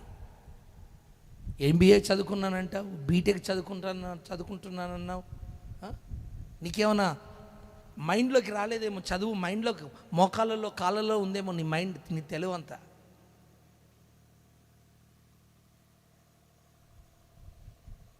అంత వైరస్ వచ్చేసిందండి మైండ్కి, అంత వైరస్ పట్టేసింది, తెగులు వచ్చేసింది. ఆలోచనలకు, ఆశలకు, అన్నింటికి తెగులు వచ్చేసింది. యవ్వనస్తులారా, మీ జీవితాన్ని బజారు పాలు చేసుకోవద్దు. మీ జీవితాన్ని కుక్కలు చింపిన ఇస్తారాకు వలె, గమనించండి, ప్లేట్ వలె ఆ సైతాను చేతులకు అప్పగించి వాని చేతిలో చింపమని అనకూడదు. వాడు ఏం చేస్తాడు?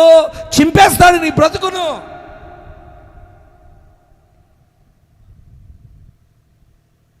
అందుకే ఇలాంటి దరిద్రపు కార్యాలను విడిచిపెట్టి దేవుని సన్నిధిలో మనకు సమయం దొరికిన కొలది అత్యధికంగా దేవుని సన్నిధిలో ప్రార్థన చేయడానికి ప్రభు మనకు సహాయం చేయునుగాక. ఆమేన్. ప్రార్థించే మనస్సు యవనస్తులైన షడ్రక్ మేషక్ అబేద్నెగో దానియేలుకు దేవుడు ఇచ్చినట్టుగా దేవుడు మనకును దయచేయునుగాక. షడ్రక్ మేషక్ అబేద్నెగోలు ఎవరు? దానియేలు వీరేమి వృద్ధులు కాదు, మంచి యవనస్తులు, రాజకుమారులు, యూదా సంతతికి చెందినవారు. యవనస్తులు ఎలా ప్రార్థన పరులుగా ఉన్నారో మనం కూడా అట్టి ప్రార్థన పరులుగా ఉండడానికి ప్రభు మనకు సహాయము చేయునుగాక. ప్రార్థన అనే బలి. రెండో బలి చెప్తున్నాను, గమనించండి. రెండో బలి అదేంటంటే విశ్వాస యాగము అనే బలి. చదవండి ఫిలిప్పీలకు రాసిన పత్రిక,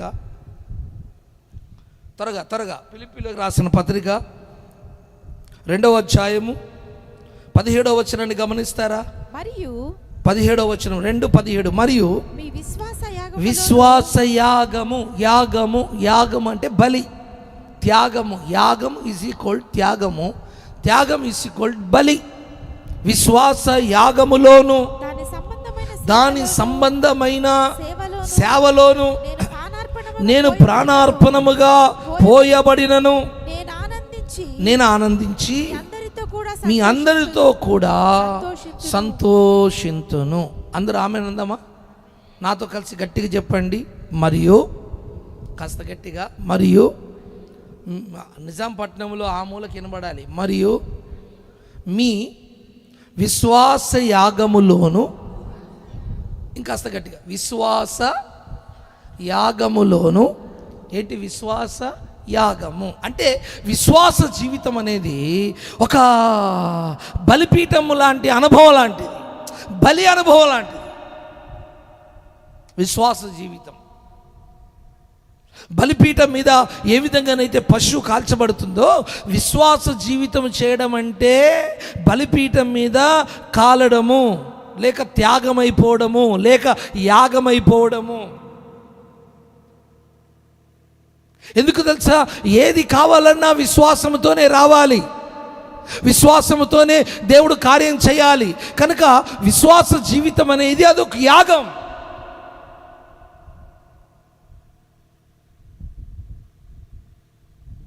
దేవుని ప్రజలమైన మనము ప్రతిరోజు కూడా దేవుని సన్నిధిలో ప్రభుని ఎలా వెంబడించాలి? విశ్వాసముతో మనం వెంబడించాలి. దేవునికి స్తోత్రం. ఒక మాట, అబ్రహాము దేవుని వెంబడించాడు కదా, ఎలా వెంబడించాడు? విశ్వాసముతో వెంబడించాడా, అవిశ్వాసముతో వెంబడించాడా? విశ్వాసముతో వెంబడించాడు గనక ఊరుని విడిచిపెట్టాడు, ఆస్తిని విడిచిపెట్టాడు, బంధువులను విడిచిపెట్టాడు, అందరిని విడిచిపెట్టి ఇదిగో బయలుదేరాడు. ఎక్కడికి? కానాను దేశానికి. అది ఎన్ని కిలోమీటర్లు ఉంటుంది? అబ్రాహాముకు తెలియదు. ఆ ప్రాంత ప్రజలు ఎలా తెలియదు, రంగు ఏంటి తెలియదు, భాష ఏంటి తెలియదు, అసలు గూగుల్ మ్యాప్ ఏంటి తెలియదు. ఇదిగో బయలుదేరమన్నాడు, దారి పట్టుకున్నాడు, బయలుదేరి. చూడండి, ఆమెను చెబుదామా? హల్లెలూయా. విశ్వాసంతో బయలుదేరాడు. సరే, విశ్వాసంతో బయలుదేరాడు. అనేక శ్రమలు, శోధనలు అనుభవించాడు. 70 ఏళ్ళ వయసు కాలంలో అబ్రహాముకి వాగ్దానం చేశాడు, సంతానం ఇస్తానని. 80, 85, 90, 95 అయినా పిల్లలు పుట్టరే. వయసు మీద పడిపోయింది. శారమంటాది, ఏమండి పిల్లలండి మన దగ్గర ఉన్న వారందరికీ పెళ్ళిళ్ళు అవుతున్నాయి, పిల్లలు పుడుతున్నారు. ఇదిగో మనకు సంతానం లేదు, నాకు పిల్లలు లేరు. పిల్లలండి. ఏం సుఖం చెప్పండి? ఇంత ఆస్తి, గొర్రెల మందలు, మేక మందలు, ఒంటెల మందలు, గాడిదల మందలు, వేల ఎకరాలు ఉన్నాయి, కానీ పిల్లలు లేరు. ఏం సుఖం నాకు? ఏమండి పిల్లలండి? చారమా? దేవుడు మనకు వాగ్దానం చేశాడు. ఏమని? ఖచ్చితంగా నేను ఆకాశ నక్షత్రం వలె నీకు సంతానాన్ని కాస్త గట్టిగా ఇస్తానని చెప్పా. ఇస్తానని మాట ఇచ్చాడు కదా, కాబట్టి ఇస్తాడు. శారమ్మ రా అని చెప్పి ఆ గుడారంలో నుంచి బయటికి తీసుకెళ్ళి శారమ్మకి ఏం చూపించాడు? చుక్కల్ని చూపించాడు. సంతానం ఇస్తానన్నాడు. కొన్నిసార్లు మీ భర్తలు మీకు చుక్కల్ని చూపిస్తారు. తాగొచ్చి చుక్కల్ని చూపిస్తాడు, వేరేటోళ్ళతో సంబంధాలు పెట్టుకొని చుక్కలు చూపిస్తుంటాడు. అర్థమైందా? డబ్బంతా ఖర్చు పెట్టేసి చుక్కలు చూపిస్తుంటాడు, కొట్టి చుక్కలు చూపిస్తుంటాడు. కొందరు భర్తలు భార్యలకు చుక్కలు చూపిస్తే, కొందరు భార్యలు భర్తలకు చెప్పరే చుక్కలు చూపిస్తుంటారు. ఇప్పుడు శారమ్మకి ఏం చూపిస్తున్నాడు అబ్రాహం? చుక్కలు చూపిస్తున్నాడు. చుక్కలు చూపిస్తున్నాడు. ఇప్పుడు అడిగినప్పుడల్లా శారమ్మకి ఏం చూపిస్తున్నాడు? చుక్కలు చూపిస్తున్నాడు. పిల్లలు అడిగినప్పుడల్లా చుక్కలు చూపిస్తున్నాడు. ఇలా సంవత్సరాల తరబడి సాగిన తర్వాత ఒకరోజు బయటికి వెళ్ళిన తర్వాత చుక్కలు చూపించి శారమ్మ నువ్వు ఇంట్లోకి వెళ్ళు, నేను కాస్త ఆ పని వాళ్ళ దగ్గరికి వెళ్ళొస్తాను అంటే, ఏమండి కొద్దిగా లోపల రండి మాట్లాడేది ఉంది అని. మాట్లాడేది ఉంది, కొద్దిగా లోపల రండి అంటే, శారమ్మ కొద్దిగా పని ఉంది, అర్జెంటు వస్తాను, నువ్వు వెళ్ళండి. రే ముసలోడా రే లోపలికి వస్తావా రావా? ఏమండి అనే పదం ఇప్పుడు ఎక్కడికి వెళ్ళింది? మీరేమి ఏర్పడినట్టు కూర్చున్నారు చూడండి. పైకి మాత్రం ఏమండి ఇంటికి లోపలికి వెళ్ళింది. ఆడు పోయాడు షాపు కానీ అటే పోయాడు దరిద్రుడు.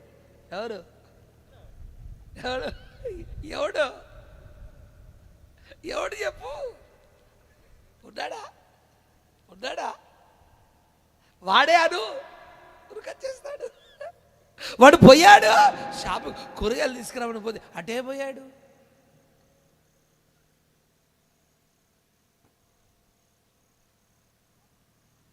ఏదో దసరా హాలిడేస్ వచ్చినాయి, సంక్రాంతి హాలిడేస్ 2 రోజులు పోయిరానే అని పంపిస్తే అది అటే పోయింది.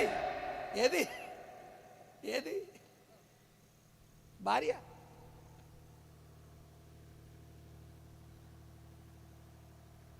ఇంట్లో చిన్న గొడవ అయితే భార్య అంటది భర్తతో, నా సంగతి నీకు తెలియదు, నా సంగతి తెలియదు, తెలుసు కదా నాకు 4 అన్నలు, 4 పెట్టి నిజాంపట్నంలో నిన్ను చాప తోమినట్టు తోమకపోతే నా పేరు చెప్పు, ఇక నీ పేరు పెట్టుకో అక్కడ. ఇదా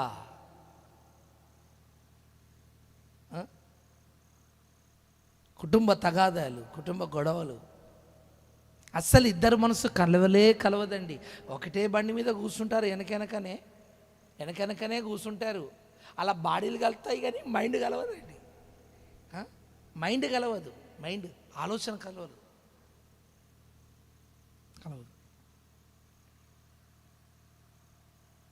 ఏంటి మీరంతా అలా చూస్తున్నా నన్ను?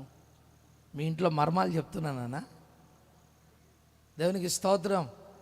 కుటుంబ వ్యవస్థ అంతా చాలా ఈరోజు భయంకరంగా ఉంది. శారమ్మ అంటుంది, నువ్వు లోపట్రా. ఏంటి శారమ్మ అంత కోపంగా చూస్తున్నావు? నువ్వు లోపటికి రా. ఎప్పుడు పని చేస్తావు ముసలోడా? నాకేమో పిల్లలు లేరని బాధపడుతుంటే నువ్వు లోపలిరా. సరే పా, నీకేమో బీపీ పెరిగినట్టుంది కదని పది లోపలికి కాదు. లోపలికి వచ్చిన తర్వాత శారమ్మ అంటుంది, కాదు నేను పిల్లలు కావాలని అడిగినప్పుడల్లా నువ్వు నాకేం చూపిస్తున్నావు? మీరు చెప్పాలి. అది కాస్త గట్టిగా అరవండి, చుక్కలు అని అనండి. చుక్కలు చూపిస్తున్నావు ముసలోడా, నీకు నేను ఎలా కనిపిస్తున్నా? అడిగినప్పుడల్లా నా నడుము అంగిపోయిందని కూడా చూడకుండా నడుము లేపి చూపిస్తావా నాకు? నా మెడలు అంగిపోయినాయని తెలిసి కూడా నా మెడలు లేపి చూపిస్తావు చుక్కల్ని, ముసల్దానని కూడా చూడకుండా. ఇదిగో నా మాటిను, రేపటి నుంచి ఆ చుక్కల్ని నువ్వే చూసుకో. నేను మాత్రం ఒక చుక్కను చూసుకున్నా. శారమ్మ ఏం మాట్లాడేది ఏం లేదు, విను. నిన్నటి దాకా నీ మాట విన్నాను, ఈరోజు నుండి నా మాట విను. వింటావా లోపటుండు, లేకపోతే అందుకే అబ్రాహాము తట్టుకోలేక గుడారము ద్వారమందు బయట కూర్చున్నాడట. ఇంటి పోరు అన్ని పోరుల కంటే పెద్ద పోరు ఏంటిది? కాస్త గట్టిగా, అన్ని యుద్ధాల కంటే పెద్ద యుద్ధం ఏంటి? ఇంటి యుద్ధమే. మీరు ఏమి తెలవనట్టు నటన చేస్తున్నారు, అర్థమైందా? నీవు బయట మార్కెట్లో ఎన్ని యుద్ధాలైనా ధైర్యంగా ఎదుర్కొంటావు, కానీ ఇంటికి వచ్చావనుకో, సరెండర్ అయిపోయింది. ఎందుకు? ఇంటి యుద్ధం ఇది, ఇంటి యుద్ధం ఇది, తప్పదు. సరే శారమ్మ, నా మాటను, దేవుడు మనకు పిల్లలు ఇస్తానన్నాడు, మనం నమ్మాము, విశ్వాసం. ఇదిగో ఆ పిల్లలు ఎప్పుడు ఇస్తాడో నువ్వు అప్పుడు తీసుకో, ఆ చుక్కల్ని నువ్వే చూడు. నేను మాత్రం ఒక చుక్కను చూసుకున్నాను అని చెప్పి, వస్తే ఆగరు, ఎక్కడున్నావు రా అని చెప్పి ఆగర్ని పిలిస్తే ఆగర్ వచ్చింది. అబ్రాహాము నిలబడి, ఇదిగో నేను చూసుకున్న చుక్క ఈ ఆగరే, నువ్వు మాత్రం రేపటి నుంచి ఆ చుక్కల్ని చూసుకో, నా చుక్క మాత్రం ఈ హాగరే, ఈమె ద్వారా నాకు సంతానం కావాలని చెప్పి హాగర్ని ఇచ్చింది. చూడండి, విశ్వాస విషయంలో శారమ్మ ఏమైపోయింది? బలహీనమైపోయింది. ఇప్పుడు బలహీనమైపోయినందువల్ల గమనించండి, యజమానురాలైన శారమ్మ బానిసగా మారింది, బానిసగా ఉన్న హాగరు యజమానురాలైంది. దేన్ని బట్టి? అవిశ్వాసమును బట్టి. ఇప్పుడు చివరికి అవిశ్వాసము ద్వారా ఎవరు పుట్టారు? ఉగ్రవాదులు పుట్టారు. ఎవరు పుట్టారండి? ఉగ్రవాదులు. అంటే నీ అవిశ్వాసము ద్వారా నీ కుటుంబంలో, నీ జీవితంలో ఎవరు పుడతారయ్యా అంటే ఉగ్రవాదులు. అంటే తిరుగుబాటు స్వభావం కలిగిన వారు పుడతారు. అందుకే చూడండి, కోడలు తిరగబడుతుంది, కొడుకు తిరగబడతాడు, కూతురు తిరగబడుతుంది, అత్త తిరగబడుతుంది, అందరూ తిరగబడుతుంది. ఆ తిరుగుబాటు స్వభావం ఎందుకు వచ్చిందంటే నీకు దేవుని మీద విశ్వాసం లేదు. అందుకే నీ భార్య తిరగబడుతుంది, నీ భర్త తిరగబడుతున్నాడు, నీ పిల్లలు తిరగబడుతున్నారు. సమాధానం ఎందుకు లేదంటే నీకు దేవుని మీద విశ్వాసం లేక.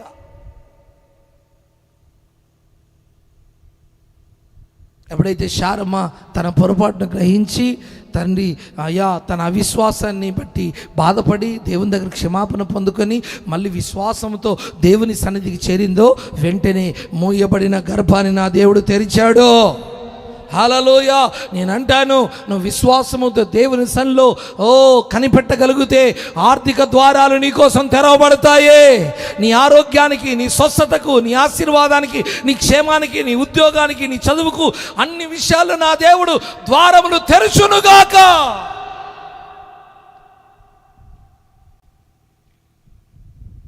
విశ్వాసముతో.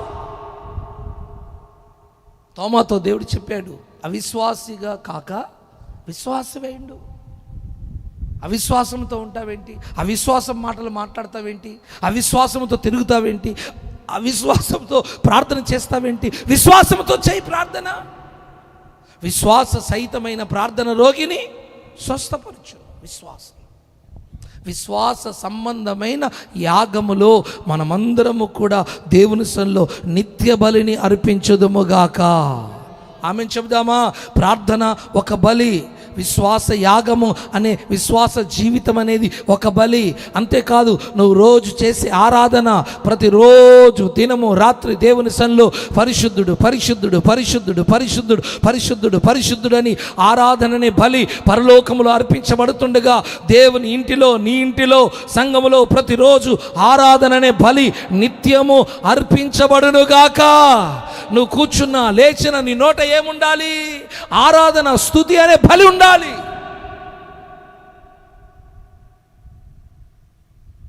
యేసయ్య పాట పాడాలి, యేసయ్యను పొగడాలి, ఆరాధించాలి.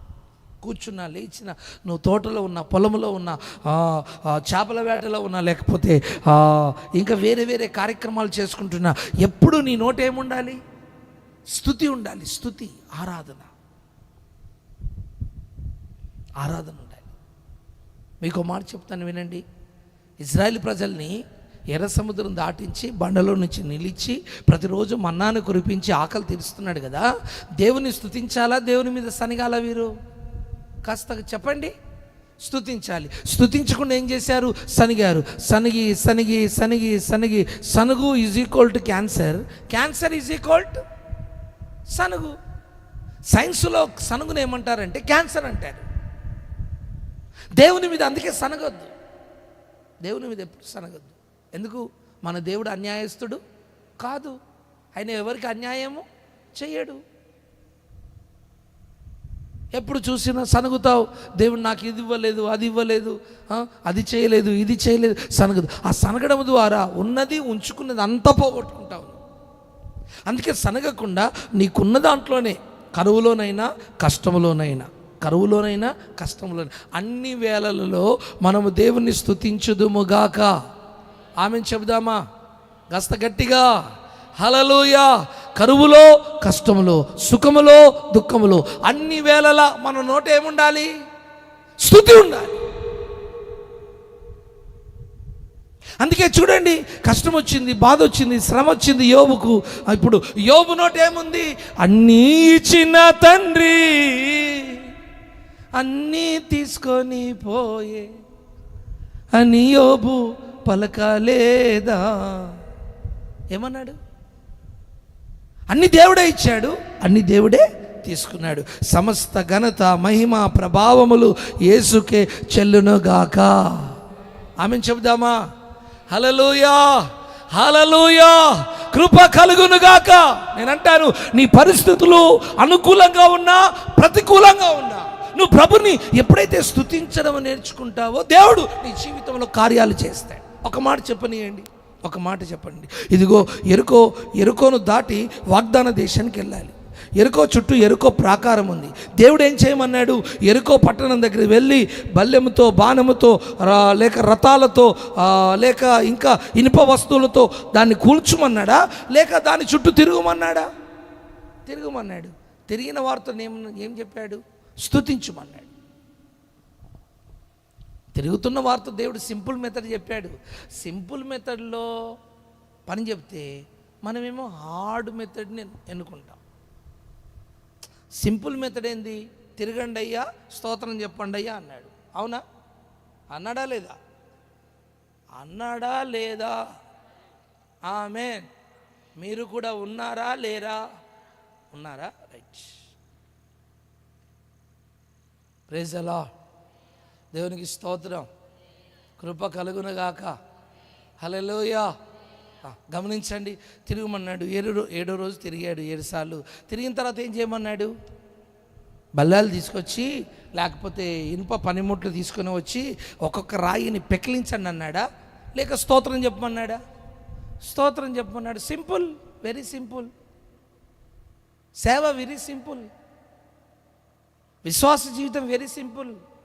క్రైస్తవ జీవితం వెరీ సింపుల్. అందుకే నా కాడి సులువుగా అన్నాడా, హార్డ్గా అన్నాడా? సులువు అన్నాడు. భక్తి చేయడం సులువు, ప్రార్థన చేయడం సులువు, మందిరానికి రావడం అంత సులువే. కానీ మనం ఏం చేసుకుంటున్నాం? హార్డ్గా చేసుకుంటున్నాం మన జీవితాన్ని. చాలా కష్టంగా, ఈ భక్తిలో చాలా కష్టంగా ఎదురు ఈదినట్టుగా వెళ్ళిపోతున్నాం. కారణం ఏంటంటే దేవుడు చెప్పింది ఒకటి, నువ్వు చేసేది ఒకటి. దేవుడు ఏం మీరు కష్టపడద్దు నాన్న, మీరు చెమటోర్చొద్దు, మీరేం బల్లలు పట్టుకొని ఆ రాళ్ళని పెకిలించదు, ఏం లేదు. తిరగండి, స్తోత్రం చెప్పండి, వెరీ సింపుల్. మిగతా పని నేను చూసుకుంటాను. స్తోత్రాలు చెప్పారు. వెంటనే వీరు చూస్తుండగా ఎరుకో ప్రాకారం కూలిపోయింది. ఆమేన్, హల్లెలూయా. నేనంటాను దేవుని బిడ్డలారా, నువ్వు దేవుణ్ణి స్తుతించగలిగితే, ఆరాధించగలిగితే, నీ నోట ఎప్పుడు ఎల్లప్పుడు రాత్రి పగలు పాట, ఆరాధన, స్తుతి ఉండగలిగితే ఖచ్చితంగా నీ ముందున్న సైతాన్ యొక్క ప్రాకారాలన్నీ కూలిపోతాయి.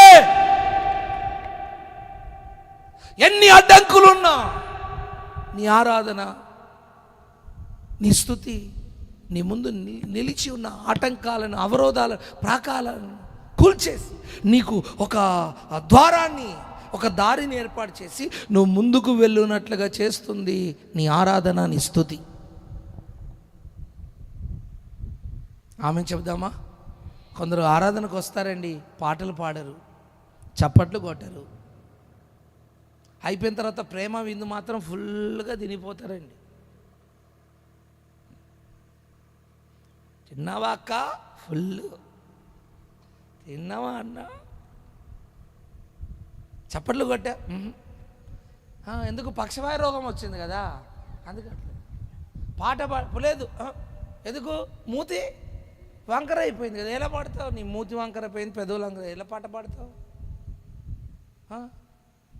పాడలేవు.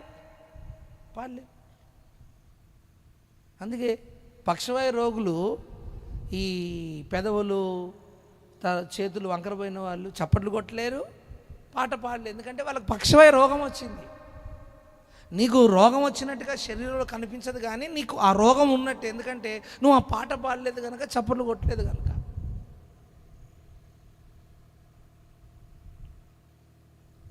దేవునికి మహిమ కలుగును గాక. అదే గొడవలు పెట్టుకోమంటే, పక్కింటి వాళ్ళతో, ఎదురింటి వాళ్ళతో, బజార్ వాళ్ళతో గొడవ పెట్టమంటే, అబ్బో కాలనీ మొత్తం, ఊరు మొత్తం ఏకం కావాలి. నీ స్వరానికి ఏ బాక్సులు అవసరం లేదు, ఏ మిక్సర్ అవసరం లేదు, ఏ యాంప్లిఫైర్ అవసరం లేదు. వామ్మో, పైన హారన్ పెట్టినట్టే నీ స్వరం, పైన హారన్ పెట్టినట్టే అంత గట్టి. వామ్మో, ఇక్కడ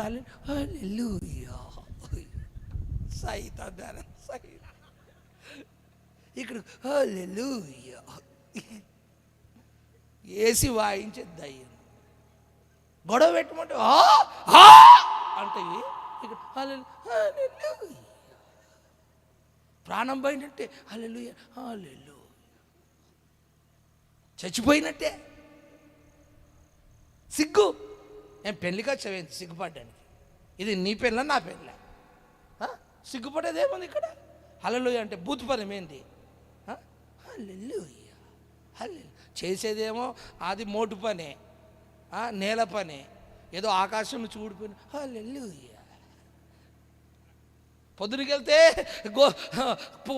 ఊరి పనికి వెళ్తావు, కూలి పనికి వెళ్తావు, ఇక్కడ హల్లెలూయా. అబ్బో అంత సాఫ్ట్.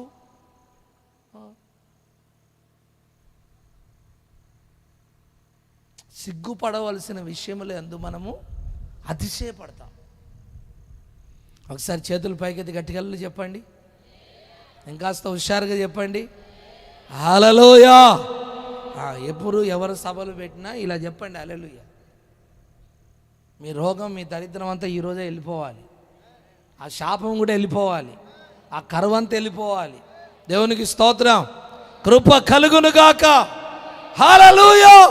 నేను అంటాను, నువ్వు ఎప్పుడైతే ప్రభుని స్తుతించడం ప్రారంభిస్తావో, నీ ముందున్న ఆటంకాలన్నీ ఆటోమేటిక్గా తొలగిపోయి, డోర్స్ ఓపెన్ అయిపోయి, ముందుకు ఆశీర్వాదపు అనుభవాల్లో సాగి వెళ్ళిపోతావో. అందుకే ప్రభుని స్తుతించు, పాటలు నేర్చుకో, పాడు, చప్పట్లు కొట్టు, ఆరాధించు, మైమరిచిపో. దావీదు చూడండి, ఆరాధించి సింహాసనం మీద కూర్చున్నాడు. నువ్వు ఆరాధించకుండా మౌనంగా ఉండి పాతాళానికి వెళ్ళిపోతుంది దరిద్రంగా. దావీదేమో పాడి పైకి వెళ్ళిపోయాడు. నువ్వు పాడకుండా, నోరు పెదవకుండా కిందికి దరిద్రానికి వెళ్ళిపోతున్నావు. ఇప్పుడు చెప్పండి, యేసయ్యను స్తుతించాలా లేదా? చెప్పండి. ఖచ్చితంగా మనం స్తుతించాలి, ఆరాధించాలి. ఆరాధననే జివ్వబలిని మనం దేవుని సన్నిధిలో అర్పించుదుముగాక. అందుకే కీర్తనకాడు 34:1 అంటున్నాడు. ఏమంటున్నాడు చూడండి, 34:1 ఏమంటున్నాడు చూడండి. నేను ముగిస్తున్నాను. 34:1 చూడండి కీర్తన. నేను ఎల్లప్పుడూ యెహోవాను సన్నుతించెదను, నిత్యము ఆయన కీర్తి నా నోట ఉండునుగాక. Praise the Lord. హల్లెలూయా. ఎప్పుడు ఆయన స్తుతి ఉండాలి. నేను కారులో కూర్చున్నా, ఫ్లైట్లో కూర్చున్నా, బస్సులో కూర్చున్నా, ట్రైన్లో కూర్చున్నా, అర్థమైందా? ఎప్పుడు నా నోట స్తుతి ఉంటుందండి. ఎప్పుడు నా నోట స్తుతి ఉంటుంది. 22 లక్షలకు పైగా ప్రయాణం చేసినాను. ఓన్లీ కారు జర్నీ, కారు ప్రయాణము 22 లక్షలకు పైగా, 22 లక్షల కిలోమీటర్లు పైగా కారు జర్నీ చేశాను నేను. ఫ్లైట్ కాకుండా, ట్రైన్స్ కాకుండా, బస్సులు కాకుండా 22 లక్షల కిలోమీటర్లు. కాళ్ళు వాపు లేదు, నడుము నొప్పి లేదు, శరీర బలహీనత లేదు. కారణం చెప్పమంటారా? నేను కూర్చున్నా లేచినా నా నోట ఏముంటుంది? స్తుతి ఉంటుంది, ఆరాధన ఉంటుంది. Praise the lord. కృప కలుగును గాక. అందుకే మీరు ప్రభుని స్తుతించండి, మీ జీవితంలో దేవుడు అద్భుతాలు చేస్తాడు. ఆ విధంగా ఎల్లప్పుడూ మీ మనసంతా కూడా, మీ మైండ్ అంతా కూడా స్తుతితో మీరు నింపుకొందురుగాక. 3 విషయాలు చెప్పాను. 1 ప్రార్థన, 2 విశ్వాసము, 4 మూడవది ఏంటి స్తుతి, 4వ విషయం చెప్పి నేను ముగిస్తాను. 4వ బలి ఏంటిదంటే, చదవండి ఆ మాట, హెజ్కేలు గ్రంథము, ఆ మాట చదవండి. హెజ్కేలు గ్రంథము 46వ అధ్యాయం 15వ వచనంలో ఒక మాట ఉంది. 46:15 వచనం. గొర్రె పిల్లను నైవేద్యమును, గొర్రె పిల్లలను నైవేద్యమును, నూనెను అనుదినము ఉదయముననే నిత్య దహన బలిగా అర్పింపవలెను. అందరూ ఆమెనానండి, ఆమెనానండి. అక్కడ రాయబడింది గొర్రె పిల్లలను, నైవేద్యమును, తర్వాత నూనెను, అనుదినము ఉదయముననే నిత్య దహన బలిగా. నూనెను, గొర్రె పిల్లను పక్కన పెట్టండి, నైవేద్యం పక్కన పెట్టండి, నూనెను, వాటితో నూనెను కూడా కలపాలి. నూనెను కూడా కలిపి అనుదినము ప్రతిరోజు నిత్య దహన బలిగా దాన్ని అర్పించాలి అని వాక్యం చెప్తుంది. హల్లెలూయా. నూనె దేనికి సూచన అంటే అభిషేకానికి సూచన. అంటే దేవుని ప్రజలు, దేవుని సేవకులు ప్రతిరోజు కూడా ఆత్మలో ఆనందించాలి, ఆత్మలో ఆనందించాలి. పరిశుద్ధాత్మను పొందుకొని ఆత్మలో ఆనందించి, ఇంకా చెప్పాలంటే అన్య భాషలతో మాటలాడాలి. పెంతెకోస్తు అనుభవం మాదిరిగా 120 మంది పెంతెకోస్తు అనుభవంలో నిలబడి ఎలా అన్య భాషలు మాట్లాడారో మనము కూడా దేవుని ఆత్మతో ప్రతిరోజు నింపబడి, ఆమేన్ చెబుదామా? హల్లెలూయా. ప్రతి వంటలో నీకు నూనె కావాలి కదా. ప్రతిరోజు నీ జీవితంలో నూనె అనే పరిశుద్ధాత్మ అభిషేకము కావాలి. పొందుకొని ఆత్మలో నువ్వేం మాట్లాడాలి? అన్య భాషలు మాట్లాడాలి. బైబిల్ చెప్తుంది, నా ఆత్మ లేనివాడు నావాడు కాడు. ఆమెను చెప్తారా? హల్లెలూయా. ఎందరైతే ఆయన కుమారులుగా ఉండాలని ఆశపడుతున్నారో వారందరూ కూడా పరిశుద్ధాత్మ యొక్క నింపుదల, అభిషేకాన్ని పొందుకొని ఉండాలి అని వాక్యం చెప్తుంది. కనుక వాక్యం చెప్తున్న సత్యంలో గమనించండి. ఒకడు నీటి మూలముగాను, రెండవది అంటే నీటి మూలంగా అంటే బాప్తీసము, ఆత్మ మూలముగా అంటే పరిశుద్ధాత్మ అభిషేకం. ఆ పరిశుద్ధాత్మ అభిషేకాన్ని పొందుకొని ఆత్మలో నువ్వు ప్రార్థన చేయడం, ఆత్మలో ఆరాధించడం, ఆత్మలో ఆలోచించడం, ఆత్మలో మాట్లాడడం.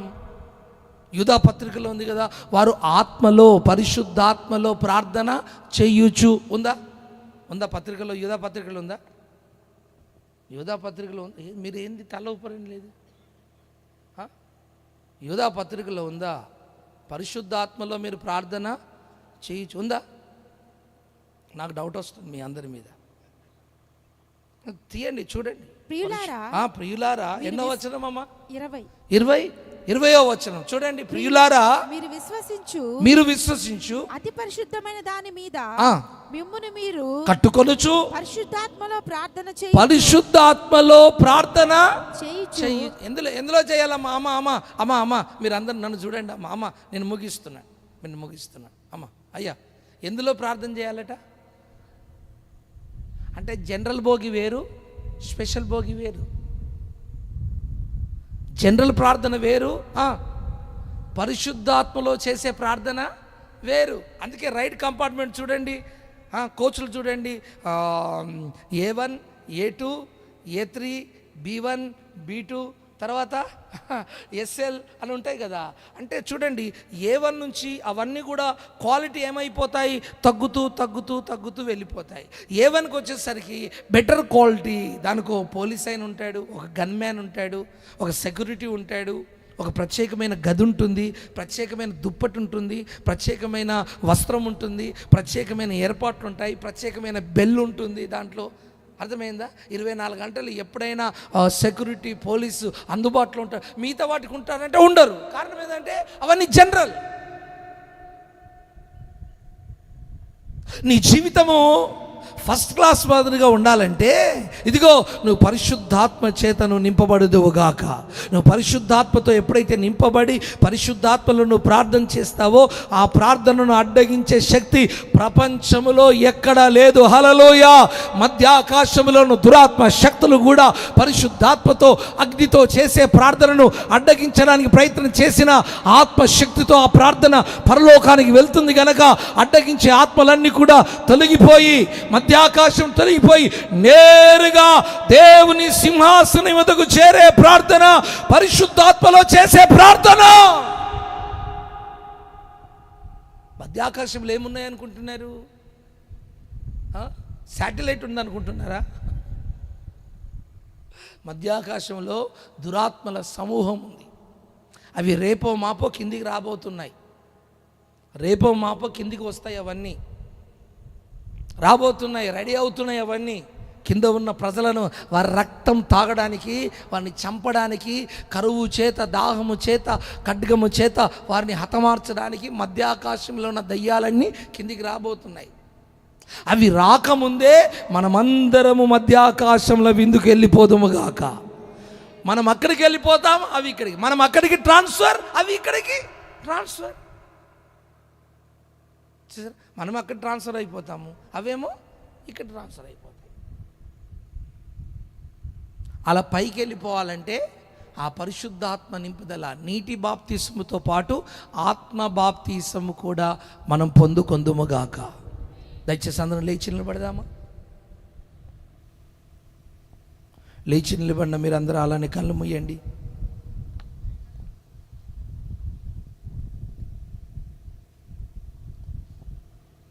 Thank you Jesus. హల్లెలూయా. కళ్ళు మూసిన మీరందరూ మీ 2 చేతులు ఆకాశం వైపెత్తి, ప్రభా,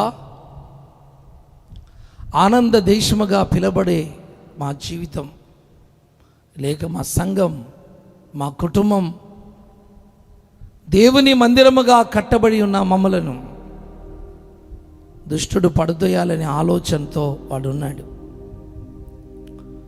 మేము పడిపోకుండా ఉండడానికి, స్థిరముగా బలముగా నిలబడడానికి అనుదినము మా జీవితంలో అర్పించవలసిన బలులను ప్రభా మీరు మాకు తేటగా, సూటిగా మీరు బోధించారు.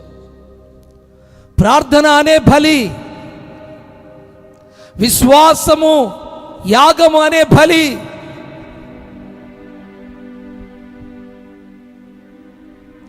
ఆరాధన అనే బలి, అంతేకాదు నాయన పరిశుద్ధాత్మ అభిషేకము అనే బలి.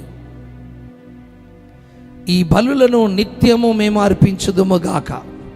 చేతులు పైకెత్తండి. మోషే చేతులు ఎత్తాడు కదా పైకి. ఎత్తిన మోషే జీవితంలో జయం కలిగింది కదా. నీ జీవితంలో జయం చూడాలనుకుంటున్నావా? నీ చేతులు ఆశీర్వాదకరంగా ఉండాలనుకుంటున్నావా? నీ చేతి పనులలో దీవెన చూడాలని ఆశపడుతున్నావా? అయితే ఆకాశం వైపెత్తి, ప్రభువా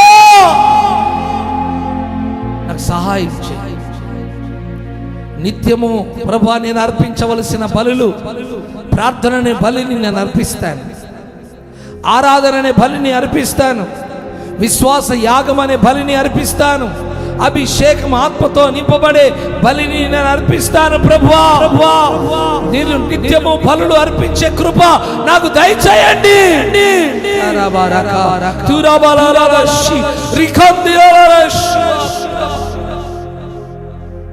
ప్రభువా, బలులు అర్పించకపోతే మా గుడారంలో దయ్యాలు ఉంటాయి, మా గుడారము కూలిపోతుందని, మా జీవితం శాపగ్రస్తంగా మారుతుందని మీరు చెప్పారు కదా నాయన. అందుకే నాయన మేము ఆశీర్వదించబడిన ప్రజలుగా ఉండునట్లుగా నీ అభిషేక తైలం మమ్మలను కమ్ముకొనుగాక.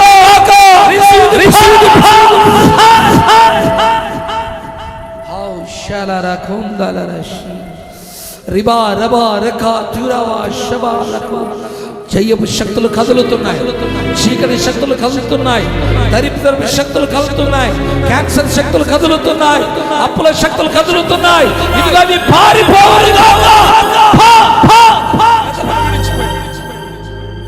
How thank you Jesus, glory, hallelujah, hallelujah. ప్రభుని స్తుతిస్తూనే ఉండు, ప్రభుని స్తుతిస్తూనే ఉండు. దేవుడు నీ జీవితంలో ద్వారము తెరిచినట్లుగా, నీ గర్భము తెరిచినట్లుగా, నీ ఉద్యోగానికి మార్గాలు తెరిచినట్లుగా, నీ అప్పులు తీరిపోవటకు మార్గాలు తెరిచినట్లుగా, నీ ఇంటిలో అద్భుతం జరుగుటకు ద్వారము తెరిచినట్లుగా, ఇదిగో ఆయన వైపు చూసి ప్రభువా ద్వారము తెరవండి రాత్రి.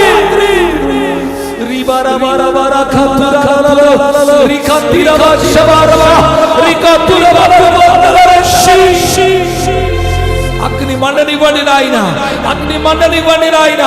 చీకటి పారిపోరండి, దరిద్రాన్ని పారిపోనివ్వండి.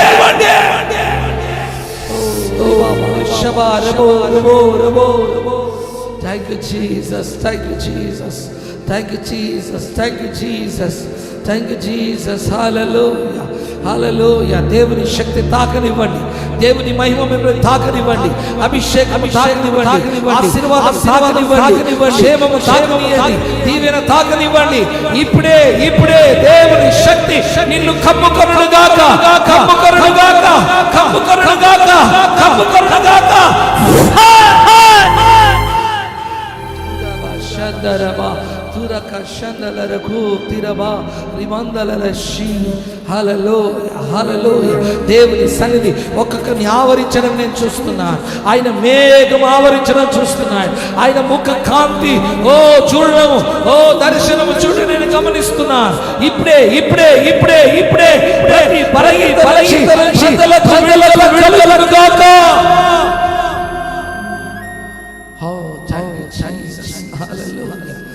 Hallelujah, hallelujah, hallelujah, hallelujah, hallelujah, hallelujah, hallelujah, hallelujah.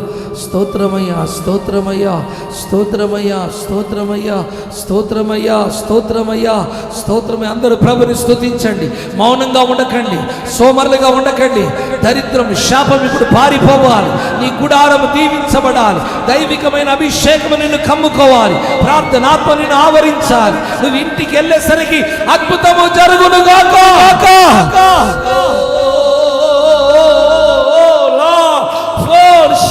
Tiraba, riba, raba, raba, raba, raba. Thank you, Jesus. Thank you, Lord. Hallelujah, hallelujah, hallelujah.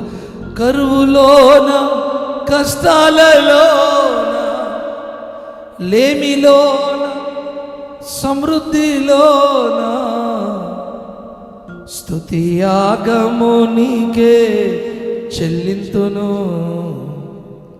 స్తుతి పరానికే అర్పింతును.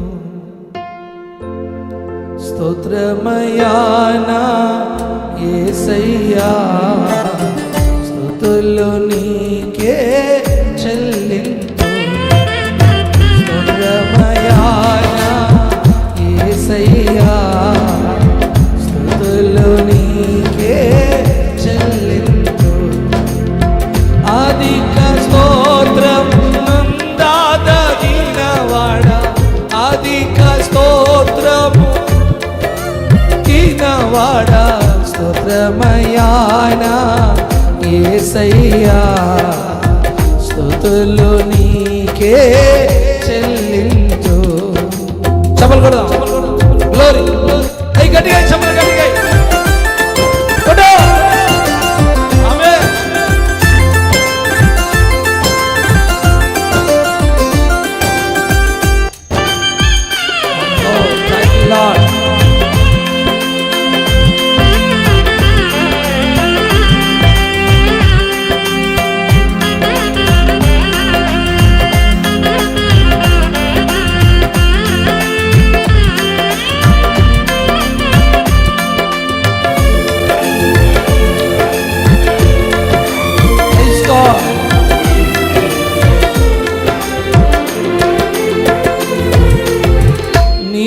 చేసిన ఉపకారములను తలచి తలచి స్తోత్రింతును.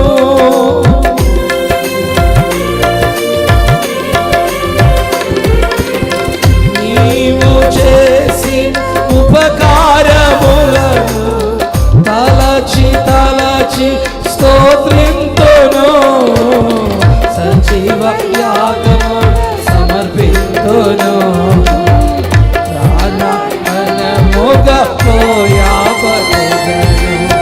సజీవ యాగము సమర్పింతును. పోయాబడును. స్తోత్రమయానా యేసయ్యా, స్తుతులు నీకే చెల్లింతు. స్తోత్రమయా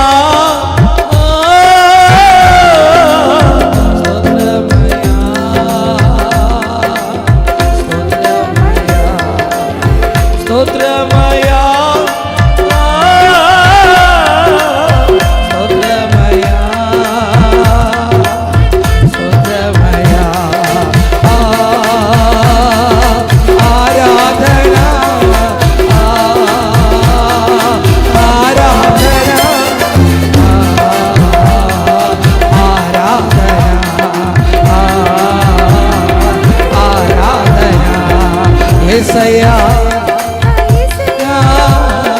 యేసయ్యా యేసయ్యా యేసయ్యా యేసయ్యా యేసయ్యా యేసయ్యా యేసయ్యా యేసయ్యా యేసయ్యా యేసుదేవా is a powerful దేవుని ఆశీర్వాదం మీకు కలుగును గాక.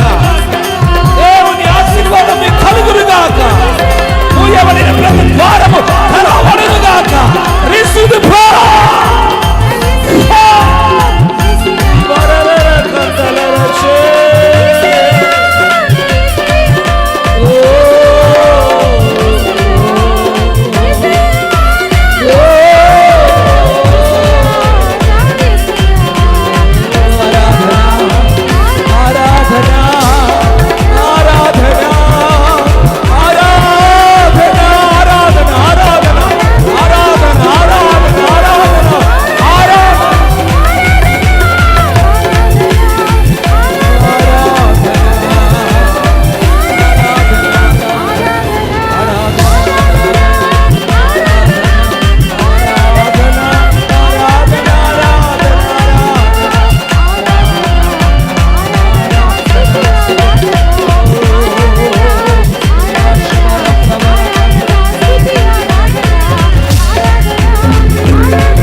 మన రెండు చేతులు ఆకాశం వైపెత్తి ఆరాధన, స్తుతి ఆరాధన, అందరం కలిసి ఆరాధన,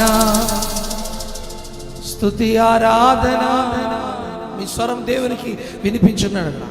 ఆరాధన అందరు కలిసి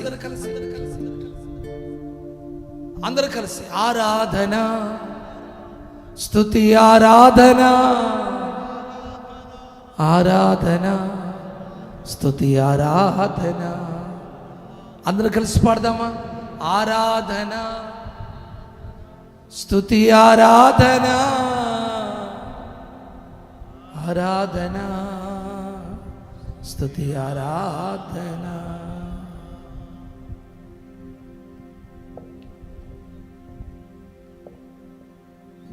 అందరూ అలాగే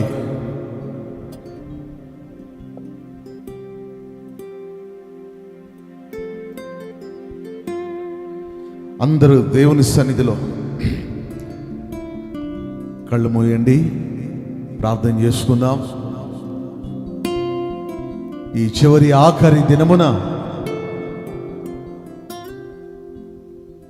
పరిశుద్ధాత్మ దేవుడు తన సేవకుని యొక్క ముఖాంతరములో నుండి ఈ ప్రాంతములో ఉన్న ప్రతి ఒక్కరితో దేవుడు మాట్లాడుతూ వచ్చారు. దైవజనుల నోట నుండి వచ్చిన ప్రతి మాట అది మీ జీవితాలకు ఆశీర్వాదకరముగా మారునుగాక. మీ శాపమంతా కొట్టివేయబడునుగాక. మన దరిద్రమంతా తొలగించబడునుగాక. చీకటి బ్రతుకులన్నీ దూరమైపోవునుగాక.